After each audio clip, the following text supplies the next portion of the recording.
Today, we have the good fortune of interviewing Father Malachi Martin in his home in New York. And Father Martin has written many books, his most recent being The Keys of This Blood.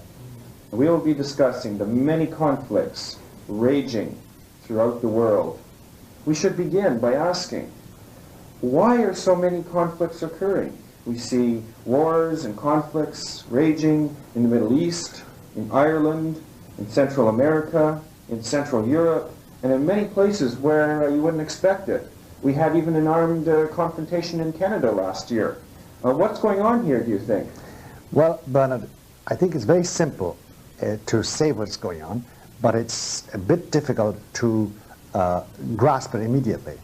Briefly, it's this. If you take a survey of the world, say take a survey of North America, Canada, the United States, and Latin America, and then of Western Europe, and of Africa and the Middle East, and the Far East, you'll find one central issue always coming out. Everywhere, Christianity is in recess. Everywhere, the idea of God's rule, of God's law, as promulgated by Christ and as maintained in the tradition of the Christian church, is in recess. And what God is saying to us, really, by these events, is briefly this: look, as a community of nations, you are bloodstained with guilt. You're bloodstained with guilt on account of your anti-life stance. You're bloodstained with guilt on account of your greed. You have deserted my altars, and therefore I'm leaving you to your own devices. And death is going to take over as long as you pursue this course. In other words, it's really an extension of what Our Lady said at Fatima, into which we will go later on in this conversation. At least I would like to touch on it. That what is happening is that God is allowing the greed and the avarice and the cruelty of man to run its course, since man as a community of nations are deserting him. That's, I think, the basic reason why. And now added to that, which we must touch on too, but I'd love to talk about, is the fact that most Catholics in the world today are confused. They're deeply confused about what is right, what is wrong. Is there a just war going on in the Gulf? Is it right for us to deal with the guerrillas in Latin America the way we're doing? What should we do about South Africa, which is shortly going to become a different nation, and the conflicts in Southeast Asia? What are we to do about it all? Where's the directive? There's no clear clarion voice speaking to Catholics. So that is the difficulty. But the overall picture, I think, is explained by the fact that everywhere you can turn, name one country where you wouldn't find that Christianity and Catholicism is in recess. Recess in its faith, recess in its influence, recess in its way of life. And therefore God, you know, when a man drinks too much, Bernard, he doesn't send an angel to punish him. He lets him drink too much, and he ruins his organism. And if he takes drugs, we can take drugs for our diseases and etc. But if you exaggerate with drugs, you're going to kill yourself. God doesn't send an angel to say, hey, stop taking drugs. No, no, no. He allows the sanction of nature to work. There's a sanction of human nature in the community of nations working here. And I guess, as one Pope Pius X once said, what will happen, he said, is that men will be fighting and starting conflagrations between nations, and then brush fires will start out behind them. They'll start to put that out. No sooner will they have that one out than another one starts, and then a fourth and a fifth and a sixth, and finally the remnant will raise their hands to heaven and say, God, we need you. We need your help. And so man is relying on himself, and it just isn't working. It can't work. It can't work because God took over the world with the birth of a baby called Jesus. And that man's rule, the rule of God, through the God-man Jesus Christ, has been rejected concretely by the nations as a whole. They do not act for his sake. They do not act according to his law. They're not extending his rule, and therefore he is leaving them to their own devices. And therefore that's where we are today as regards explaining what is happening today around us. It's a bad time from that point of view. Now, the conflict then that you seem to be setting up is that of the rule of God versus the rule of man. Yes, you see, Bernard, there's a great myopia, blindness about this. It's not sufficient in God's eyes that individual members of a nation worship God. And say in America or Canada, I'm sure that a good majority believe in God and worship him in their hearts. That's not enough. That's not enough. Christ has a social kingdom and a political kingdom. His law must govern the parliaments, and they must govern the sociological developments. They don't any longer. We're introducing paganism throughout all our governments in the West, and that's been translated into the governments in Africa because they're imitating us. And therefore the rule of Christ is not any longer honored in human organization. And he's leaving those organizations to their own destruction. He has always done that, and he's doing it now. And what have the popes said about the rule of God in the social order? The popes have insisted, especially at the beginning of this century. You see, Bernard, their remarks and their teaching about the community of nations started to come to the fore when nations started getting together. And it's only in the 1900s and in our century, which is the last century of this millennium, that they found themselves confronted with a real society of nations being bound more and more closely together, usually because they were trying to kill each other, and they had to make a new agreement after World War I, and then after World War II, after having killed off, how many, 70 million more human beings, they had another agreement in the United Nations, and that fell to pieces in the Cold War. So now there's a new community of nations gathered around the United Nations Security Council, and the new commercial and political unity of all nations together. And now the popes have come into a full-blown teaching about what they should do. And the primary thing laid down is that all nations, and above all the community of nations, must acknowledge Christ. Otherwise it can't work. It can't work. And we will stagger from brush fire to brush fire, conflagration to conflagration, until finally men find out they can't do it by themselves. And they may then turn to God. Our Lady's promise was that she would appear at a certain moment and save them from self-destruction. And that would be the beginning of a turnaround, the end game, as it were. We are in the end game now of nations. And why has man in this century seemed to have abandoned God and seemed to more and more try to put the emphasis on solving his problems by himself? Well, that started way back a couple of hundred years ago, Bernard, because you see, there has always been, and above all from the 16th and 17th century onwards, that's 4 centuries ago, a group of men arose who said religion is nonsense. This idea of God in heaven, pie in the sky when you die, as they said derisively, and of hell beneath with the devil there waiting for you if you commit sins and die in sins, this is all superstition, hocus pocus. Man can do anything. The sky is made of steel and the earth is made of bronze. We have only got our bodies and our organisms and our minds, which are material anyway. We can build a perfect paradise here if we get rid of hocus pocus, if we get rid of religion, which has hampered man from achieving his destiny. Now that has grown into a faith and a credo, a real religion on the part of millions who live as if God didn't exist. You see, it's not enough for you to say, I believe in God, and then do nothing about it. If you believe in God and in Christ, he must therefore have that must have some effect in your daily life. And in your daily life and daily life of your community and your city and your state and your federal government. Otherwise it's a sham. Now, that is not taking place at the present moment. Now, into that comes something else, which is very, very particular to us Roman Catholics, and it's this. We know that since the creation of the world, there has been in contention with Christ, the cosmic king, the king of the cosmos, and the creator, there has been in contention another entity whom we called Lucifer, and we call Satan. Everything we know from the saints, and from the popes, by the way, from the 19th and 20th century on, tells us that our particular century is the crisis time in that 2,000-year-old battle between Christ and Satan. And if we are to be quite frank about it, we must say that the huge increase in sin, public sin, legislated sin, say in abortion or euthanasia, and in the spread of pornography, and in the anti-life stance for euthanasia, etc. All that we must put down to an intense activity on the part of Satan, because according to everything we know from Revelations and from what the popes have said and saints have said, these are his last days of triumph amongst the nations of men, before Our Lady and our Lord come, and our Lord slays him with the word of his mouth, and Our Lady stops him in mid-track, because she is all-powerful under her Son. So we're witnessing, I think, the slope up to the crisis point of the big battle between Lucifer and Mary the Virgin, the Mother of God. And all these conflicts that are going on throughout the world are part of this cosmic battle between Lucifer and Christ. That's right. And you see, do you remember the policy of scorched earth that Hitler had when he had to leave France or Belgium or Holland or Germany itself, drawing back into his little bunker in Berlin? He burnt everything, destroyed everything, killed everything, as Saddam Hussein did in Kuwait.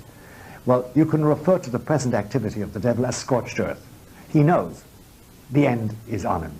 He knows that what he can take now is all he can take, like those Iraqis fleeing out of Kuwait City with trucks full of loot and booty, only to be caught, by the way, by the American forces, and most of them didn't get away with it.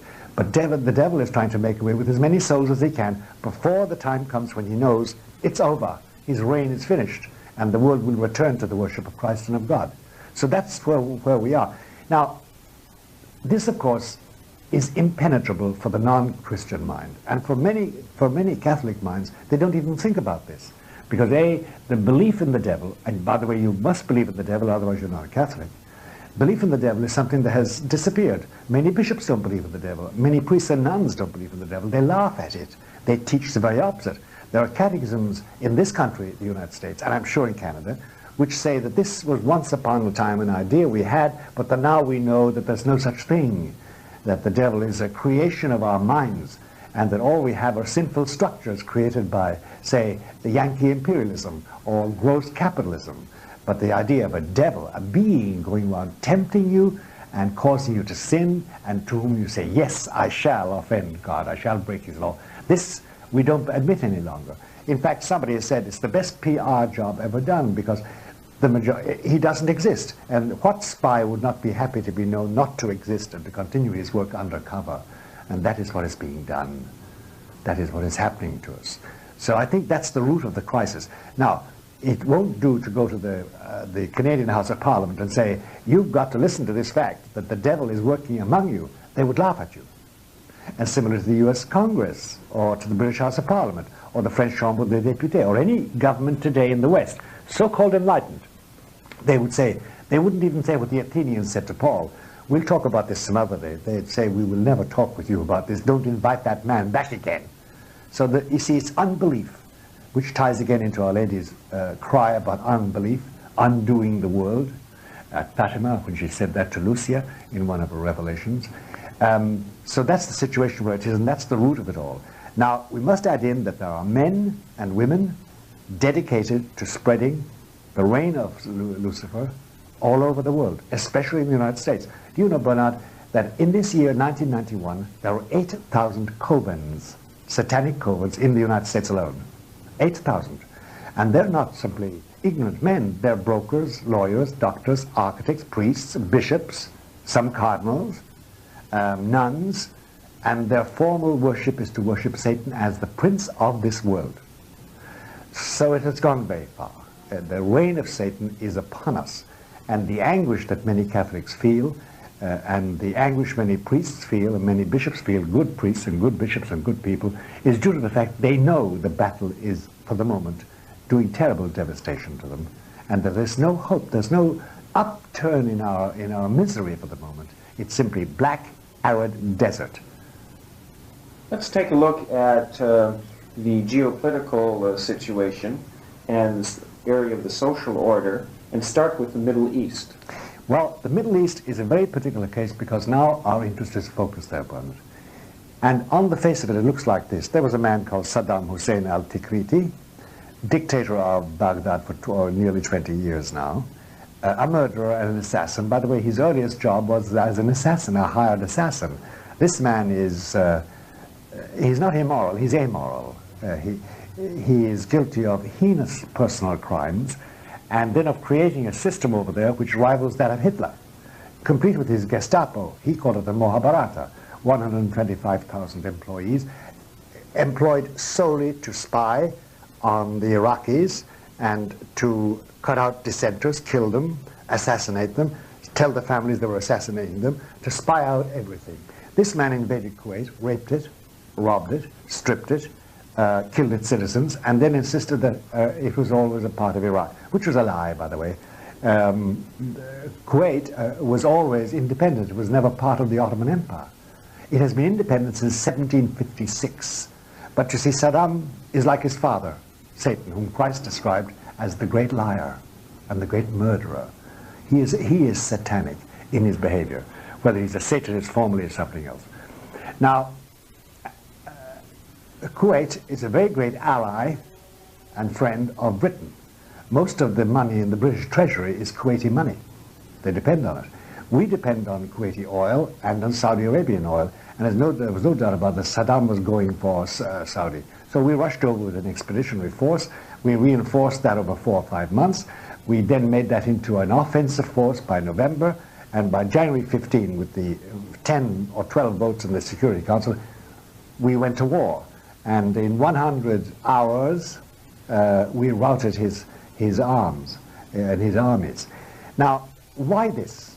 Well, on the face of it, people would say, well, Saddam Hussein was greedy, we had to stop him. That cannot be quite exact, because the Chinese were very, very greedy about Tibet, to the point that they killed off 1 million Tibetans and drove 1.2 million into exile. We remained very great friends with Tibet. We didn't object. And Mr. Gorbachev has refused to let go of the Baltics. He has killed members of the Baltic states. We haven't really objected. We've done nothing about it whatever. We have sort of saying this is not kosher, this is not decent and nice, but that's far from sending an expeditionary force. That's far even from sending a representative over there to say to the Lithuanians and the Estonians and Latvians, we're with you, or for making a strong process with Mr. Gorbachev. Why? Well, we're friends with Mr. Gorbachev, and we're friends with the Chinese. And nobody ever stood up when Russia invaded Afghanistan and said, get out or else. No, no. Because our vital interests, as we were told, were not involved there. The Indonesian government has been killing the inhabitants of an island called East Timor, the Timorese, for the last 15 years. It's genocide. We know it. Everybody knows it. Nothing is done about it. Nothing is done about it at all. Mr. Gaddafi of Libya has been oppressing the people in Chad for ever so long with missiles, with gas, with bayonet charges, with bombs, with soldiers. He's killed thousands, tens of thousands. We haven't sent an expeditionary force. No, no, no. We don't act out of moral good. We act out of vital interests. Now, so we're viewing our interests solely in material terms now. Yes, but there's an added factor to add into it, and it's this. It's what Mr. Bush has accustomed us to know as the New World Order. We have to deal with this at length, but put it like this. Saddam Hussein cannot fit into the New World Order. No dictator can of that kind. He had to be got rid of, not because he was unjust, not because he looted Kuwaiti, not because he killed off people, not because he imprisoned his own populace, but because he would refuse to fit into the general scheme of the New World Order. That's why we're really there. You see, Bernard, when we talk about the New World Order, you'll have to remember that the architects of the New World Order have only 2 obstacles in their way: Christianity and Islam. Now, Christianity is already molded and honeycombed. It's a weakened structure. It has no political influence, no armies, no parliamentary influence, no cultural influence any longer really in the world, and therefore it is already taken as an institution. Islam is different. Stretching from Algiers to Indonesia, there are 800 million Muslims, and their characteristic up to this has been irredentism. That is, they will not change. They reject us as infidels. They regard us as unclean and sinful. Up to this. That had to be changed if there was going to be a new world order grouping all the Society of Nations together, especially a group of nations like those in the Middle East who hold oil. And oil is essential for the world at the present moment until scientists come up with a non-oil source of energy, which they will, but at the present moment we depend on that. So I think Saddam Hussein gave the architects of the New World Order the chance to infiltrate Islam. Now, for the first time, the Saudis are permitting a foreign army on their soil, and they're permitting foreign habits as regards women. They needn't carry veils any longer. They can even fight in the armies. This was abhorrent. And you would be killed if you went in certain parts of Saudi Arabia on the spot by any Saudi, and the government would laud him. You'd be killed by the police. It's sacred. We infidels couldn't touch it. That's all changed. So we've started leavening Islam with a view to integrating them into the family of nations. So there's going to be a liberalization of Islam the same way that there's been a liberalization of the Christian That's churches. right. That's right. To leaven it and make it conform to the ideas of the New World Order. Let's talk about the New World Order just briefly. What are the key ideas of the New World Order? The key ideas of the New World Order is this. You see, if you examine what we did after the First World War, we tried to have a balance of power. And it didn't succeed. Hitler and Mussolini and Tojo and the Japanese rose up. So then we had the Second World War. At the end of the Second World War, we said, okay, well, we'll have a balance of power between the Soviet Union and us and keep the peace. It didn't work because of what the Soviet Union was like. Now we have arrived at a very ancient idea, by the way, we're not the first to think of it, that the key to world peace is not a balance of power, but a community of power. And this is the first time we've had a community of power. Listen, if you can imagine people who lived in the 40s and 50s and are now dead, if they knew only that in the fall of 1990, all nations except a few, 98% of nations voted together to have an expedition to put down one aggressor. I mean, that never happened. And 33 nations contributed material and men and money to this. There was a moral consensus that never existed in the world before. This is a community of power. Therefore, that an aggressor will be jumped upon by all nations in concert, systematically, and they will crush him. So it's, Mr. Gorbachev, when he met with President Bush at Helsinki, said it very well. He said, today, no one nation can afford exclusive leadership. Now it's the leadership of the community of power. We're all onto this. It's community of power. And that's why Saddam couldn't last. There was this moral consensus. So the New World Order is built on a community of power and overwhelming power. There always has to be somebody like the United States, which has the economic pull-out power, the military clout, and the mind, a democratic mind, which doesn't go into a country to take it over, but goes into a country to liberate it from undemocratic, as we call it, people who are trying to take it over or run things or do damage to the whole community. So that's the first note of the New World Order. It's going to be based on a community of power, not on American leadership or Russian leadership or European leadership or leadership of any one nation or any one empire, but on the community of nations. Because now we are a family. We're a family. That's number one. Number two, it's based on economic unity. Why that? Well, you see, in 1860, for instance, 1850, in the 1800s, the USA needn't trade with anybody. It could exist by itself. It didn't need anybody. Britain did, by the way, small-eyed. We didn't. Today, there is no nation, including us, that can't exist without trade. We would sink beneath the waves next week if we didn't trade. We have to have export and import trade to live. But we're not the only ones. Everybody must. You know, there were two nations that resisted the Western capitalism for a long time.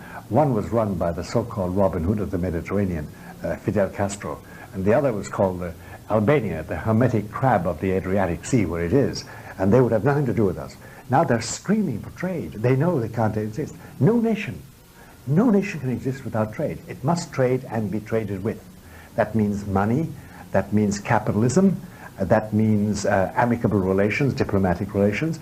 So everybody has to do that. Now, whether we know it or not, that is now coming to a head in a thing called GATT, the General Agreement of Tariffs and Trade. That is an arrangement which will be concluded by the end of April between 168 leading nations, and therefore taking in all nations, according to which no nation can trade, export or import unless it conforms to the rules laid down by an international committee, which won't be completely exclusively American or European or Russian. It'll be a general transnational committee. And that means that we are locked into a one world economic system. They'll tell you how much to import and how much to export, what not to import, what not to export, and what to charge for it. So we're going to lose our certain economic liberties, and so is everybody. So it's one world economic system. Then there is the brute fact, which most people like you and me can never realize fully. You know, I can't count $1 billion. I can't count even $1 million. I have never had it. I don't want $1 million. But I can't even count $1 billion. It defies my imagination. Yet, on the world markets, the world money markets, every day, say in Singapore or in Tokyo or Rome or Dusseldorf or Paris or New York, there are men mainly men, some women, but very few women, mainly men who play on those markets every day, investing, de-investing, with over 30 or 40 billion dollars. They're very rich men. They're not bad men. No, they're very wealthy. And they're men who have transnational interests. They have timber in Malaysia, and they have rubber in Brazil, and they have gold in the Soviet Union or in South Africa, and they have corn elsewhere, and cars and car parts and electronic equipment. They have interests everywhere. They are transnational men. They're Americans or Chinese or Russians or French or Brazilians, but they have lost all that. They have a passport for one country probably, but they live everywhere because their interests are everywhere. Now they govern the daily flow of capital and capital goods. No nation can exist without that flow of capital, and no nation can exist without the flow of capital goods. They govern that, and they ultimately decide when a recession is going to take place or when a depression is going to take place. They ultimately decide if a government is going to stand, because every week a government must pay its bills, at least if not every day. And that money is capital money. It's funny money. It's not in cash. It's funny money. It's on paper, but it's real wealth. Now they govern all that. And that flow of capital and capital goods means that we are already within the engrenage, the mechanism, as they say, of a one-world financial system. So the New World Order implies, therefore, it implies a one-world economic system based on a one-world financial system run by transnational people who have no particular loyalty to any particular country because all their interests are everywhere. Sure, they were born in Kansas, or they were born in Brazil, or they were born in Hong Kong, but they have risen above that because their interests are national, transnational.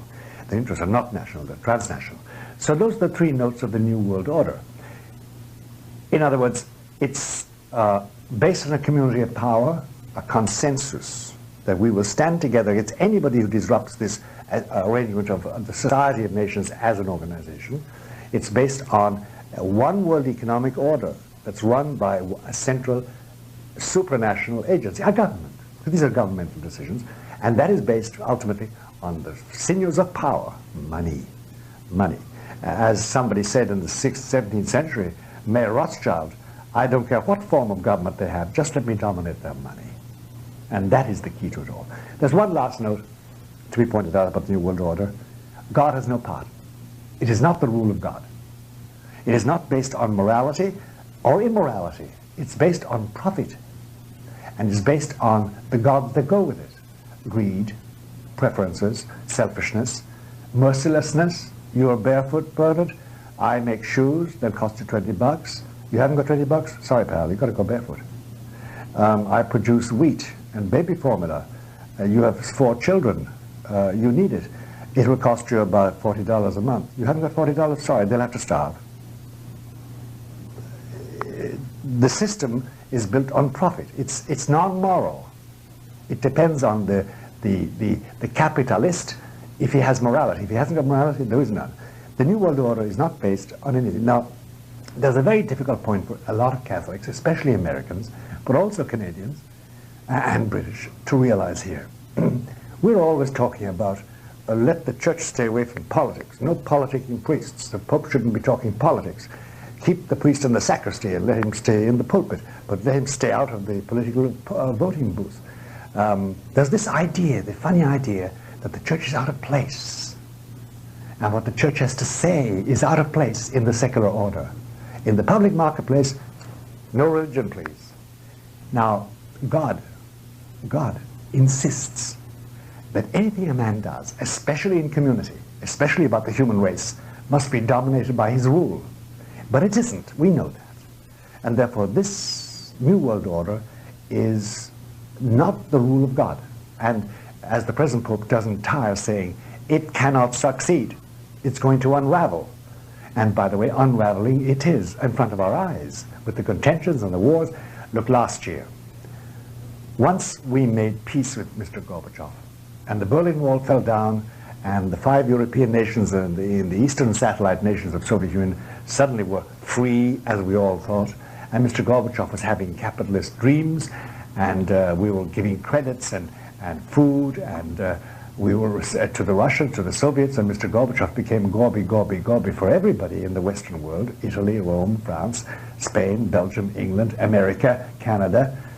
The idea that 1 year later, we would have an army of 750,000 fighting in the Middle East. People would have horse laughed if you had proposed it, and yet that's what happened. Now we think we've got rid of Saddam Hussein. Well, we're going to have a difficult time winning the peace, but we're going to do it because we're dominant, because our armies have routed him. Then I'd wait for 6 months. There's going to be another brush fire somewhere. And again, we'll rush off to put that one on. Because it can't succeed, because finally it is the gods of greed and avarice and selfishness and domination and just humanism without God that sit on the top days and say, do this, do that, do the other, and behind them, invisible, is the... Well, the money men are always talking about limiting the population and the size of families. They are. You see, it's the most amazing statement, Bernard. I'll tell you why. If you look at the countries, the black Sahara countries, you'll find that demographically, their populations are not adequate for tilling the land. They're underpopulated. And yet those African countries are the very ones on which International Planned Parenthood are concentrating to spread the use of contraception, to limit the population more. There is this funny principle, which is really the great death wish. It's a demonic energy on which the world is now running. Limit the population, because if you limit the population, then you have less expenses, and you can dragoon people much more, and you have them under your control. And then you can say, well, we will allow 4 million in Kenya this year, and 3 million there, because economically that doesn't demand much foreign aid, and we can deal with that situation, and we can use it. But more than that, they will have to prosper and make money that we want to make. It's a different thing. And besides that, that also increases the population of people who could oppose the system which we want to use. That's the idea behind it. So the organizers, and then they know that they can't do that unless they start with a child in school. Therefore, they abhor any education that's not theirs, which is a totally secular education, as we're now getting in the United States, and as I think you're getting in Canada too. In the mind of Satan, in the mind of the original source of the idea of the New World Order, because it is satanic in its ultimate inspiration, because it's a world without God. In his mind, this is a way of destroying the presence of the Trinity. If you can totally secularize education, and thus rid the children of any religious interpretation or meaning or sense in their own lives, if you can do that to the family, make divorce very easy, allow homosexual marriages so that marriage between man and a woman is just an alternative, and if you can spread homosexuality, give them rights, civil rights, federal rights, state rights, give them rights in every possible way, then you proceed to destroy the idea of marriage. Now, Bernard, unless there's an institution called marriage, husband and wife, and between them a covenant with God, within which they produce children according to the laws of God, that means the Trinity, as a working unit within the human race, is disappearing. It's not in their hearts, it's not in their lives and their married lives. And therefore, in the ultimate idea of Satan, it is to bring the human race to the point that it is simply a flat, level thing of equals, all equal in their misery, without the Trinity. And that's why the New World Order doesn't want Christian education, and that's why it doesn't want Christian marriage, and why it will foster homosexual way of life as an alternative lifestyle, and why it would have lesbian parents, and will allow sex experimentation and fetal experimentation. Look, can you imagine the pathos of, say, 30 embryos lying in a refrigerator in the Maryland laboratory that does these things?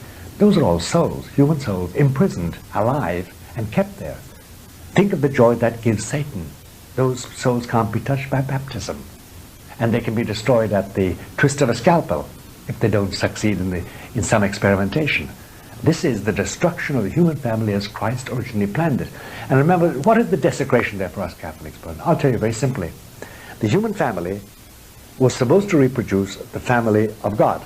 God the Father, God the Son, and the love of the Holy Ghost between them, with Our Lady as the mother of the human race that were produced, and the mother of God himself. That's the paradigm, that's the heavenly image according to which on earth the family should be built. And that's what Christianity did. It taught men to rear families, create families, in imitation of that divine thing. And thus the Trinity was perpetuated by grace and by doctrine and by our Lord and Our Lady and the angels and the entire gamut of the Christian revelation. That is being liquidated. And therefore the Trinity is being destroyed. And therefore Satan has his victory over Jesus. He's nullifying Calvary. He's wiping out salvation. And he's producing a list of people who can't go to heaven. Now, the point I'd love to stress, ending this part of it, is this, that in no way, as the present Pope says, in no way can this succeed. It cannot have God's blessing. It's going to lead to further and further and further difficulties. We all thought that everything was going to be fine once Gorbachev became like us and the Soviet Union stopped being against us. It didn't. We're now at war again. Now we're going into a peace. And we won't say, well, now we've dealt with it. Oh, no, we have not. The next brush fire is behind our backs. If the match is already to the tinder, it's going to burst out. And then we'll rush to put out that, saying, well, this will be the end of it all. It won't be. It won't be. It won't be. It's going to unravel again. Because why? God is allowing us to be eaten up by the sanctions built into our race. As Augustine said, we were made for you, O God, and our hearts are restless until they rest in thee. Now, you had mentioned Gorbachev just recently. What is the role of Russia in all these problems and in all this scenario of increasing conflict? Well, I'll tell you, if you really want to look at Gorbachev in the light of truth and reality, you have to talk about Our Lady, and you have to talk about Fatima. You can study the geopolitics of Gorbachev and admire his agility, by the way. This man is one of the cleverest geopoliticians we know of in history. And the continual cry that he's just about to be beheaded, decapitated, or he's got to be ousted, or he'll be killed, or he'll lose power. It's such a joke. Every month he acquires more power. Every year he's more powerful. We even called him a man of peace and gave him the Nobel Peace Prize. And he was on the cover of Time. Oh, this man is marvelous. Again, public relations. Marvelous instinct for a profile among the nations. Now, but if you look at him from the point of view of the Church, the only sure word we have about him is from Our Lady. Now, Our Lady was very clear in Fatima in 1917 on October 13. She was very clear about it all. And in the previous months, talking to the children. She said that the errors of the land, which Gorbachev now dominates, and of which he is the figurehead and the chief agent, the errors of that will spread everywhere unless certain conditions were met. We didn't meet those conditions, by the way. The Pope of 1960, good Pope John the 23rd, was supposed to fulfill those conditions. He didn't, for his own reasons. And therefore, Our Lady said before, and she said way back in 1917, if they do not do this, if they don't fulfill my mandate, then certain things will follow. Two things chiefly. Unfaith will reign. The faith will be withdrawn. God will withdraw grace from Christians and from the world. And number two, the world will be punished by catastrophes the world has never seen yet. Now, Mr. Gorbachev is the key in that because he is the most powerful man in Russia, in the Soviet Union. We have to bow our heads, therefore, to a fact that in God's plan, and it's purely arbitrary, but God can do what he likes because he's God, in God's plan, salvation is not going to come from the West on the wings of our bombers and in our marvelous planes and in our marvelous fighting men. There's no salvation there. Salvation is going to come from the East. And it's not going to come because Mr. Gorbachev becomes a Christian and puts a crease in his trousers and adopts capitalism. No, he's not going to do any of those things anyway. It's going to come because she has chosen Russia as the place to operate the first great change, and it will teach the world. Not because it's Russia, but because she chose to convert Russia at the last moment before the final crack, which will swallow us all up. And that is the message of Fatima, that Mr. Gorbachev, willy-nilly, this man with the sign of Cain on his forehead, the sign of the murderer, this man is a harbinger of the destiny of Russia in God's choice. Why did God choose that? I don't know. Will I ask God about it? No. You never question somebody who has absolute power. He has chosen that. Why? We don't know. I rather guess it is because, apart from the rulers of Russia, the people are a very humble, believing people. And in the West, we have grown fat with materialism. We're fat cats. We have a way of life the whole world wants. We're comfortable, and our sins are the sins of those who needn't sin at all. We needn't sin. We are so comfortable medically and scientifically and socially and politically, compared to the rest of the world, that we have the luxury to seek out God in a new way. We haven't. We've just sunk deeper into our sins, our sensuality, our materialism. We've forgotten God to a large extent, as a system, the Western system. So that she has chosen that because that's the way she has decided with God the world is to be saved, and the kingdom of Christ, the rule of God, is to be installed once again amongst men, for a brief period anyway. So that's where Mr. Gorbachev must be understood as that. Otherwise, if you try and reason your way through Mr. Gorbachev, he is inexplicable. Inexplicable. How this man has succeeded, and why he succeeded, and why we foment him, we treat him as a friend. He can do anything. He can kill Georgians, and he can kill Armenians. He can kill people in Baltics, deprive them of their liberty, refuse it, and we still give him the supplies we give him and the credits we give him. We still allow him make missiles which he promised not to make. We allowed him support Saddam Hussein through the war. We didn't do anything about it. We have this funny, there is a reason for the way we collaborate with him, and that's something, another theme which we must speak about, why we do permit Gorbachev to get away with it. But the essence of Mr. Gorbachev, I think, for any intelligent Catholic or Christian today, the intelligent way of understanding him is within the framework of that. Otherwise, it's a jungle. It's a jungle. There's no rational explanation that would satisfy my mind. Are the communists then acting as a scourge, and it's our sins in the West that gives the communists their power? That's partly true, Bernard, but it's worse than that. It's worse than that. We are a scourge already. We are a scourge already. We are a real moral scourge for ourselves. We are eviscerating morality from our public life and from our mode of education, from our science, from our sociology. I mean, we just are not Christians any longer in our academia. Certainly not in the United States, and I doubt it in Canada. Our parliaments in Canada and the United States are not Christian parliaments any longer. They don't consult Christian morality when it's a question of the Gulf, or a question of the baby formula in third world countries, or the production of a B-2 bomber. Morality has nothing to do with all that. This is business, this is politics. So we are our own scourge. Then there's this fact that it is very hard to explain why the West, anti-communist in its ideology, and anti-communist in its political needs of human liberty and the rights of man, the democratic egalitarianism of the West, why we get on with the Russians. The only explanation is that there's a higher power to which we both give obeisance. There's a wider group of men who make both the Soviet Union and us possible.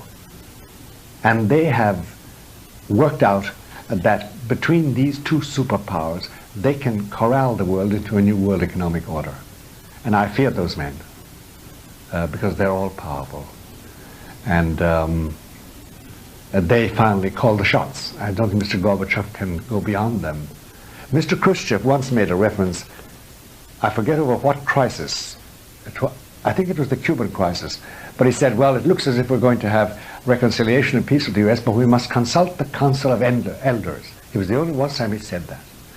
And it triggers a whole history, as you know, the idea that there is a universal assembly of wise men, very powerful men, who sit at the back of everything in deep armchairs with their cocktails and decide really who wins and who loses, and offset whatever the Soviet Union might do with what it allows the capitalist world to do, because both are being directed to produce a godless world. Now that's something we can never prove, and if you try to prove it, I think that you wouldn't live very long, but that there is a consortium of men who are both Soviet and American and French, but who are transnational and who have another idea completely how to use the existing powers, including the superpowers. More than one person is convinced that it's very hard to resist that conclusion. It's very hard to get away from it. It has only two, as I said, they have only two obstacles in their way. One was Islam. One was Christianity. Both are in the process of being liquidated and eviscerated. They'll be used. They can be integrated. It's, of course, because variety is the spice of life. Just as we want to keep folkloric dances in Kansas City or in Carey Island because they're colorful, but don't let that dominate our parliaments or our politics or our money. So I think that we're on our way to being integrated into a variegated human community which is purely human. And the sky above is made of steel and the land is made of bronze, and that's it. Does that perhaps describe why there were these changes in Eastern Europe? It was to bring communism into line with the New World Order. And what is essential to Marxism has not really been thrown away. Oh, no. Marxism is quite safe. In fact, Marxism has spread wider. You know, let me ask you a question about this, Bruno, which our listeners can ask themselves as I ask you. How did, say, Czechoslovakia get free?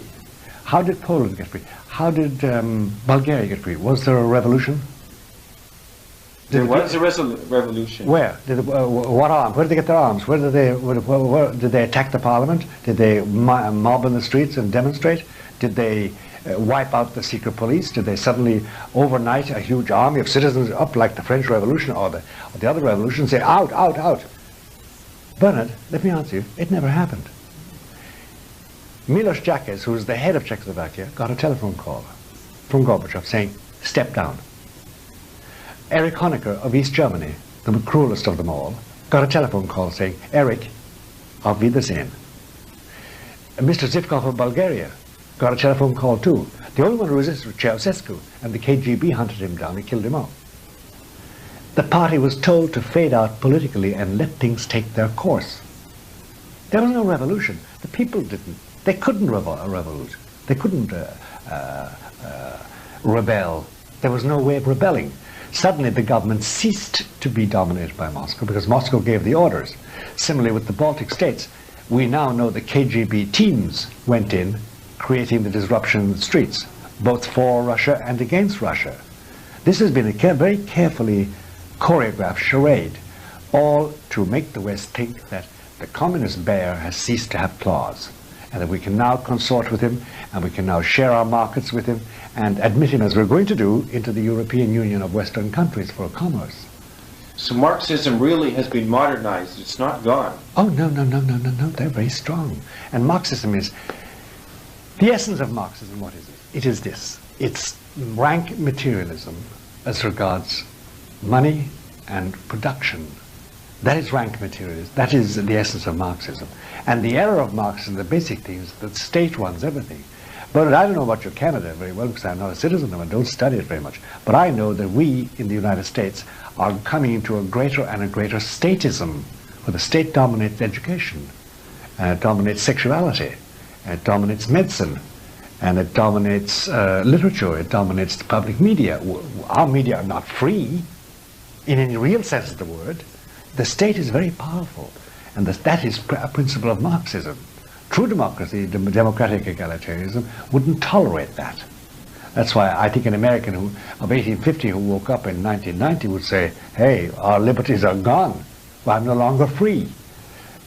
So the essence of Marxism is preserved even and is spread. And if you did a tour, I think, of our academic institutions in the United States, certainly, you'd find the majority on the faculties were Marxists. Pure materialists, think the state is okay so long as it pays them their salaries and supports the cause, crushes these religious people who want to change demographic laws about contraception and abortion and euthanasia. They're all behind that. They're strictly Marxist in outlook, and it's very respectable and very looked upon as fashionable.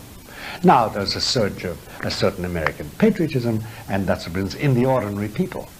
But the establishment is thoroughly Marxized already in mind. Thoroughly Marxized. And in the countries that were under communist domination, the Marxist, the communist and the Marxist parties have just changed their names. And they say it openly. The Italian Communist Party has just changed its name and call it the Social Democrats or something, or Democratic Socialism or something. But they're still Marxists, and they're still aiming for the Marxist ideal. But the timetable is long. Mr. Gorbachev knows that he has to have the Soviet Union admitted into the Western Union, Economic Union, and that's the second step. And the third step is that must be integrated with the United States, so that we have one vast market stretching from Vladivostok on the China Sea, across the Russian heartland, across Western Europe, across the Atlantic, all the way to California beaches. One vast human market. In that, then, the Soviet Union knows its materialism and its statism are going to be dominant. They have to be. And that's the victory. Now, Our Lady steps in Fatima and says, it cannot be, because I'm going to step in at the last moment, when the world has been penetrated with the errors of Russia. I'm going to stop it all and turn the wheel back and liberate men from this domination. But you see, that needn't have happened, Bernard, if we had only done what we were told. We didn't do what we were told, and therefore we're paying the price. Because Fatima was either or. Either you do this, or this will happen. We didn't do this, and therefore we are now in the middle of the Fatima or, if I can put it like that. And Russia is spreading its errors already into the West, because yes. we're already part way to having a Marxist system. Oh yes, we are on our way to it. But it's again, people say, oh no, we have Marxism, because they don't see people in jackboots killing people, and there's no Gestapo working. There's no secret police. The KGB is not sort of under every cellar with a bomb, and no assassinations, and they think therefore that there's no danger. But Marxism is a thing of the mind and the soul. It has exterior trappings, but its real soul and essence are in the mind and in the way you live. And I doubt if there's much difference between the mentality of the normally Marxized academician or doctor or lawyer or broker or artist today in the United States and those in the Soviet Union who are thoroughgoing ideological Marxists. Because they have both rejected the rule of God. That's right, and they both are materialists, and they both too see nothing wrong with statism of a certain kind, which governs procreation, which governs medicine, which governs education. They want their little individual liberties, but that the state will allow them because that keeps everybody happy. So there is, this Marxism has penetrated very carefully. The essence, and by the way, at the back of it all, of course, is the grinning face of the devil. He knows that once materialism reigns, he has a hold of everything. The greatest proof, I think, Bernard, for us will be the continual unraveling of the most carefully laid plans. We planned something marvelous with Mr. Gorbachev in 1989, 1990. It unraveled. And we found ourselves on the opposite side of the fence in the Gulf. Mr. Gorbachev, wise enough, said, okay, I won't oppose it. No, I'm supplying missiles behind your back, and I'd give Saddam one, try and get him out of the hole. But he wouldn't, no, he's too clever. He's not going to oppose us on that. He knows that Saddam is for the graveyard anyway, soon. And he's only an accident, an ugly, dirty, smelly accident on the way to the new world order. And now we think that once, although we're getting a little more cautious, once we have complete military victory, that we now have to win the peace. And we will win the peace in the same way we won the war, by human power. And I tell you, Bernard, wait 6 months. Wait 6 months, and we have another conflagration on our hands. And it will unravel in that direction. And then it will unravel in another direction. And this is what Our Lady said would happen. It cannot succeed. Both those systems, the Leninist system of Mr. Gorbachev, his Marxism, and the capitalist system, carry the seeds of their own decay within them. And we are carried along with that. You know, the most pathetic thing is that we can't do anything about it. We are helpless because we are now in a systemically godless system. The system is taken over. No matter what you do, the system penetrates because it's systemic. It's throughout all. If you want to live and work, say, in the United States or Canada, there are certain things you can't do. You can't undo the educational system being imposed on us. You can't undo the legislation that favors abortion and euthanasia. You can't undo the permission for fetal experimentation. You can't undo these things any longer. We're in it. And in order to live in peace, you at least have to say, well, they have a right to do it. No, they haven't. Wrong never has a right. But we have to, otherwise you're lampooned. And as you know, in the United States today, we have a thing called the PCP, the politically correct person. And the politically correct and socially acceptable person. And among them are, for the United States, racial quotas, you must be in favor of it. Reverse discrimination, you must be in favor of it. Homosexual marriages, you must be in favor. You can't say that homosexuals have no rights to get married to each other. Same-sex parents, fetal experimentation, euthanasia, abortion, contraception. If you sat at a dinner table or went to a lecture hall and condemned any one of these things, you wouldn't talk any further. They'd talk you out. You wouldn't be invited if they know your opinions on these matters. You wouldn't be invited. You are excluded. So in order to live at peace, you just omit all conversation on it. And you don't act with your own children or your friends as if they were doing naughty things when they lived together, or they abort a child, or they experiment with their children, or they have in vitro fertilization, or they have embryos tucked away in the local laboratory for the time that they want to breed a child in somebody else's womb. You don't oppose that. That's progress. That's progress. So we're caught in a system today, and the system is all dominant. All dominant. That's our pathos. We are helpless. And what to do about that? That's a long question to answer. It's a question of faith and waiting, because Our Lady must come. You know, I was speaking to an Irishman a few weeks ago. He's from Boston, but he's a real Irishman. He said to me, I said, God must show his face one of these days. There's no solution for it all. Once more, God must show his face. That was his simple way. Appear up there and say, hey, stop all that nonsense. But no, that's not what the Church says. The Church firmly believes in Fatima. It knows the authentication of Fatima. It knows it's authentic. And the present Pope and those who are believers still, not in the majority of people amongst the clergy, they are waiting for Our Lady to do something about it. In the meantime, holding on. And we're losing every day in priests and nuns and bishops and practice of the faith. We're losing, losing, losing. But each one will be judged. You know, we were created collectively as a race, but we will be judged singly. And each one will answer. And I must say, for my own sins and peccadillos, I'm afraid when I meet God. Healthy fear. What must you think if you have indulged in the systemic abuses of our way of life? I don't think you can look at God. I think you're self-condemnatory.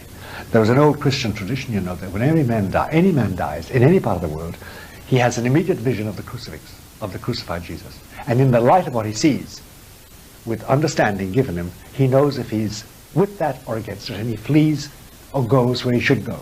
That is an instant vision at death everybody has. It's a solid tradition in the Church that Augustine speaks about and Jerome and all the saints spoke about. What will most of our contemporaries do when they see the face of the crucified Jesus and see the whole scheme of salvation in his blood and his heart and his crown of thorns and his eyes, and know that they have been its enemy all their lives? Now perhaps we can look at the position of Christianity within this New World Order. You had said that it's in recess throughout the world. Let's take a look at what's happening to Christianity in the Middle East, where the center of the conflict has been recently. Well, first of all, the Christians are in a vast minority there. Christianity itself, and the Roman Catholic Church in particular, have suffered severe damage in Lebanon already from the 15-year war there, because it was the biggest Christian community in the Middle East, the Maronite Church. They're Roman Catholics, but they're the Maronite Rite, founded by Saint Maron back in the 9th or 10th century. They've been liquidated, literally, and they're emigrating and they're dying out. They no longer have power there. They're going to be crushed out by the Muslims, who now have the majority of power there. And they've been decimated in the war and the shelling and the killing that's taken place there. That stronghold of Christianity is on its way out. The second big block of Christians existed in Saddam Hussein's Iraq, the Chaldeans. The Chaldeans, that is, that it's a rite in the church. They're Roman Catholics. They belong to the Pope, and he appoints their bishops. But their Chaldean rite has different rite. They say a mass, by the way, in Aramaic, which is the nearest thing to our Lord's language. Unfortunately, they're headed by a patriarch, Raphael I Bidawid is his name, who is not only a friend of Saddam Hussein, but a strong supporter, and who thinks that Saddam Hussein is a saint. He regards him as a personal friend, as I said. He said Saddam would give you the shirt off his back, he's so kind. And when Saddam gassed and killed hundreds of thousands of Kurds in the north of Iraq, Patriarch Raphael said, well, what must a government do when there's an internal revolt? It's got to put it down, hasn't it? This man is amoral, the Patriarch, is in his judgment. He's desecrating his priesthood and his episcopal dignity. How can he speak like that about it? He knows exactly what Saddam is. He knows Saddam's life. Saddam is married to Sayyida, the poor girl, and he has 5 children by her. He's had a run of mistresses. He's killed off some of them and killed their brothers and sisters because they objected to his fooling around with them. He's an amoral man. He's even broken the laws of his own Sharia, the sacred law of Islam. The Patriarch knows this. But in order to have peace, and because Saddam is a friend of his and sends a car for him to bring him out to Baghdad, used to in his heyday, he's not going to offend him. Well, he's very proud of Saddam. But with that leadership, you know, as they used to say about 30 cents and a sandwich of bologna, that you'll get down as far as Grand Central, which is the New York phrase for helplessness. They are completely at sea. Now, they can't convert anybody. They're not allowed to evangelize. They're not allowed to convert any Muslims. They can't preach in public about Christianity. And they've been also reduced in size by Saddam. He's killed many of them, and a lot of them have died in the war. They were drafted deliberately by Saddam and put down in Kuwait. So the church is in bad straits there. Elsewhere in the Middle East, there is no big Christian presence. There's no big Catholic presence. Now the church, the Roman Church, the Pope has his own ambassadors. He has a man in Baghdad, Marian Olish, Monsignor Marian Olish, a Polish diplomat who is attached to the Holy See. And he has diplomats all over the Middle East, in every Islamic country. But there is no headway, because Islam is firmly anti-Catholic and firmly anti-Christian. The only thing about Islam is its devotion to Our Lady. It has an amazing devotion to the mother of Jesus, as they call her, Miriam. And there are passages in chapter 41 of the Quran that you could read and get devotion out of them as a Catholic. The grinning figure of Satan. This interview is a continuation of a 3-tape interview with Father Malachi Martin. And we are discussing the conflicts going on both in the world and in the church.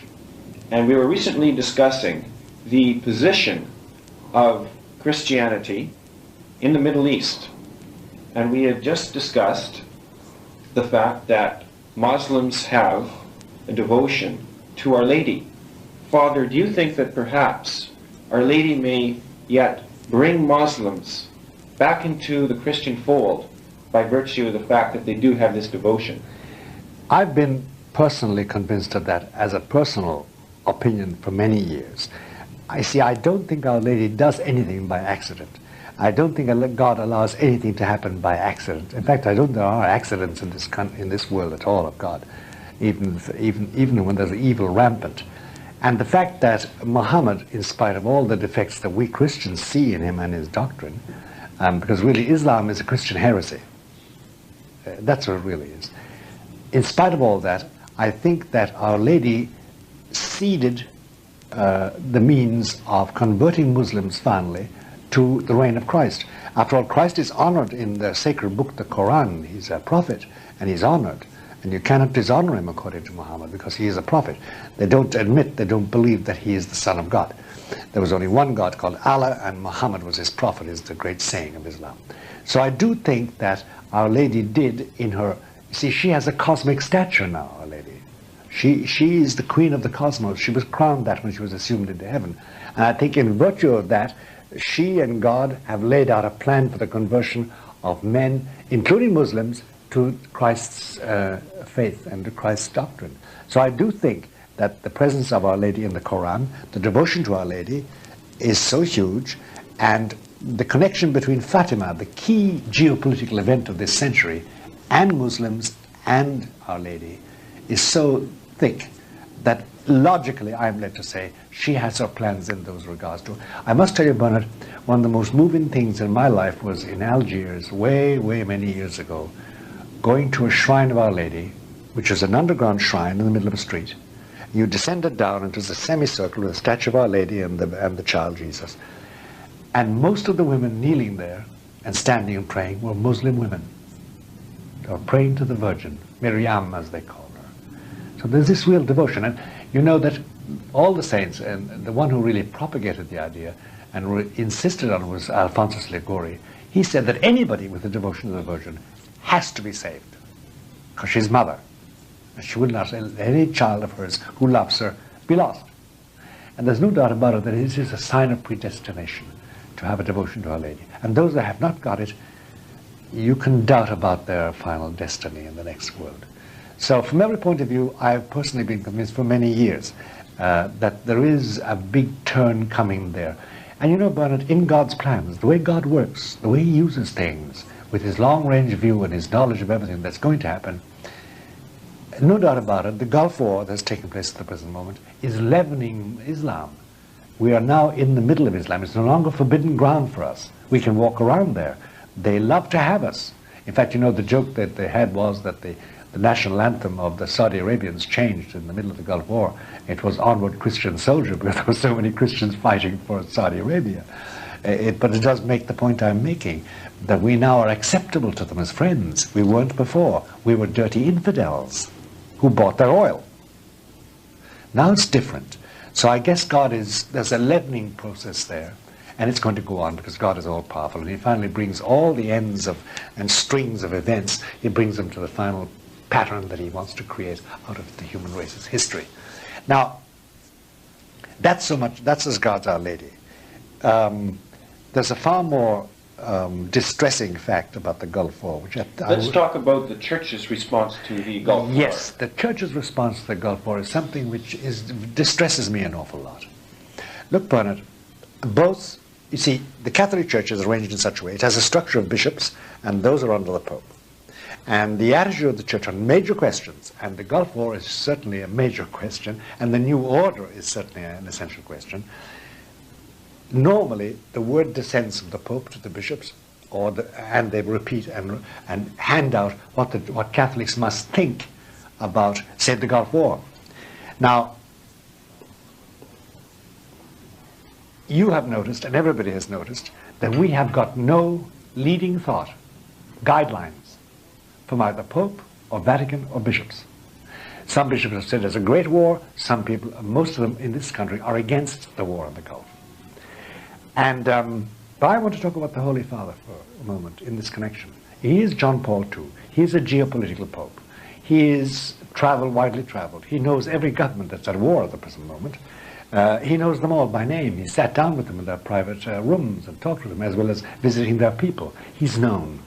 And he's a geopolitical pope in the sense that he thinks of the world as one vast chessboard in which there are various things being moved around, and he has to move the pawns and the kings and the knights that belong to the church in that vast game of politics. Because at that level of geopolitics, religion and geopolitics are linked together. There's no division. Now, why hasn't he spoken about it explicitly? Well, there's a tradition in the church, which we must examine, and this is a very important point for Catholics. For instance, take Pius XII.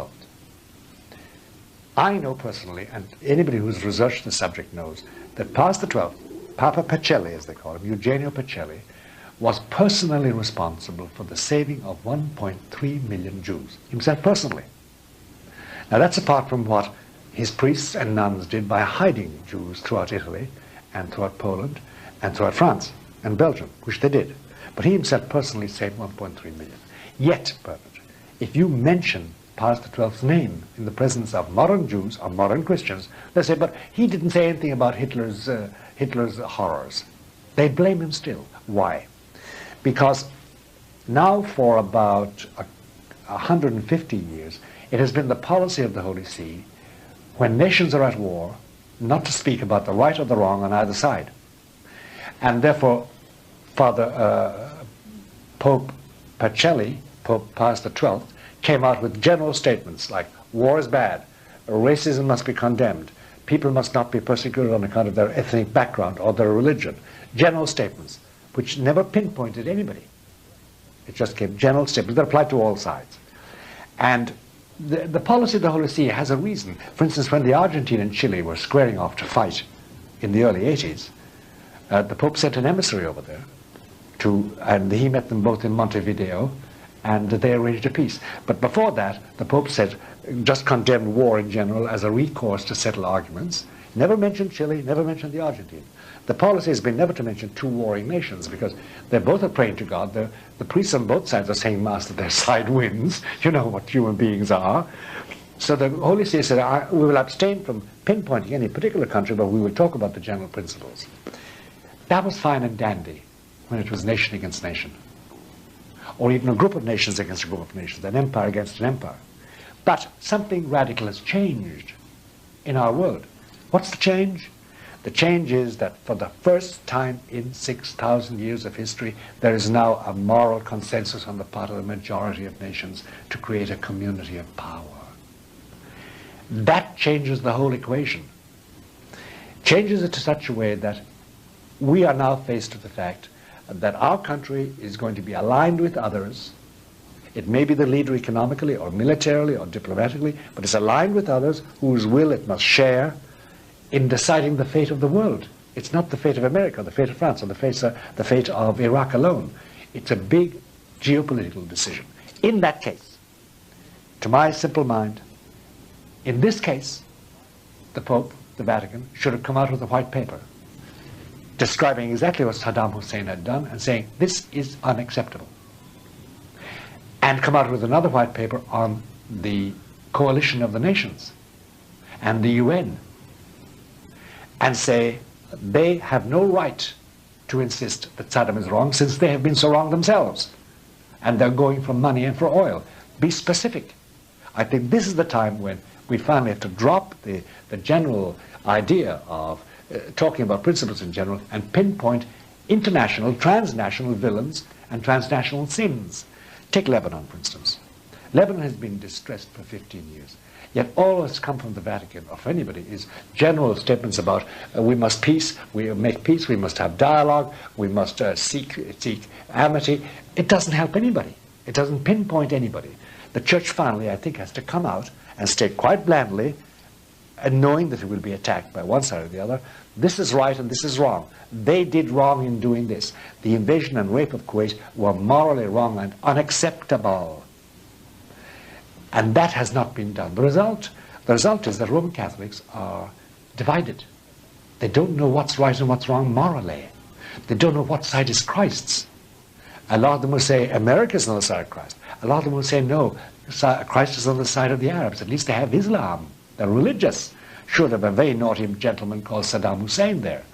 And there's no moral judgment given, and therefore we're confused. And that's the mark of the church today.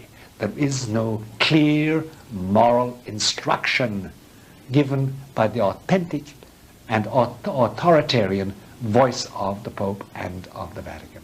And as far as our bishops go, there is no recourse whatever. They are as confused and as venal as the politicians are. They haven't come out with any clear statements at all. They've tried some. We had 3 bishops on national television with some commentators. One of them was Roger O'Mahony of Los Angeles. And the way these 3 bishops talked, you'd think that they were having a gentle scholastic discussion in the seminary, while people were going to die, and moral consciences were going to be revolted, or were going to be twisted. They were afraid to come out with anything. They were afraid to back the US government, afraid to back away from it, afraid to back Saddam Hussein, but afraid not to back him. You know, it's a completely spineless morality. And I think that's why I have found there's absolutely no consensus whatsoever among Catholics about what should have been done. None. And you know then what happens, Bernard? The terrible thing happens.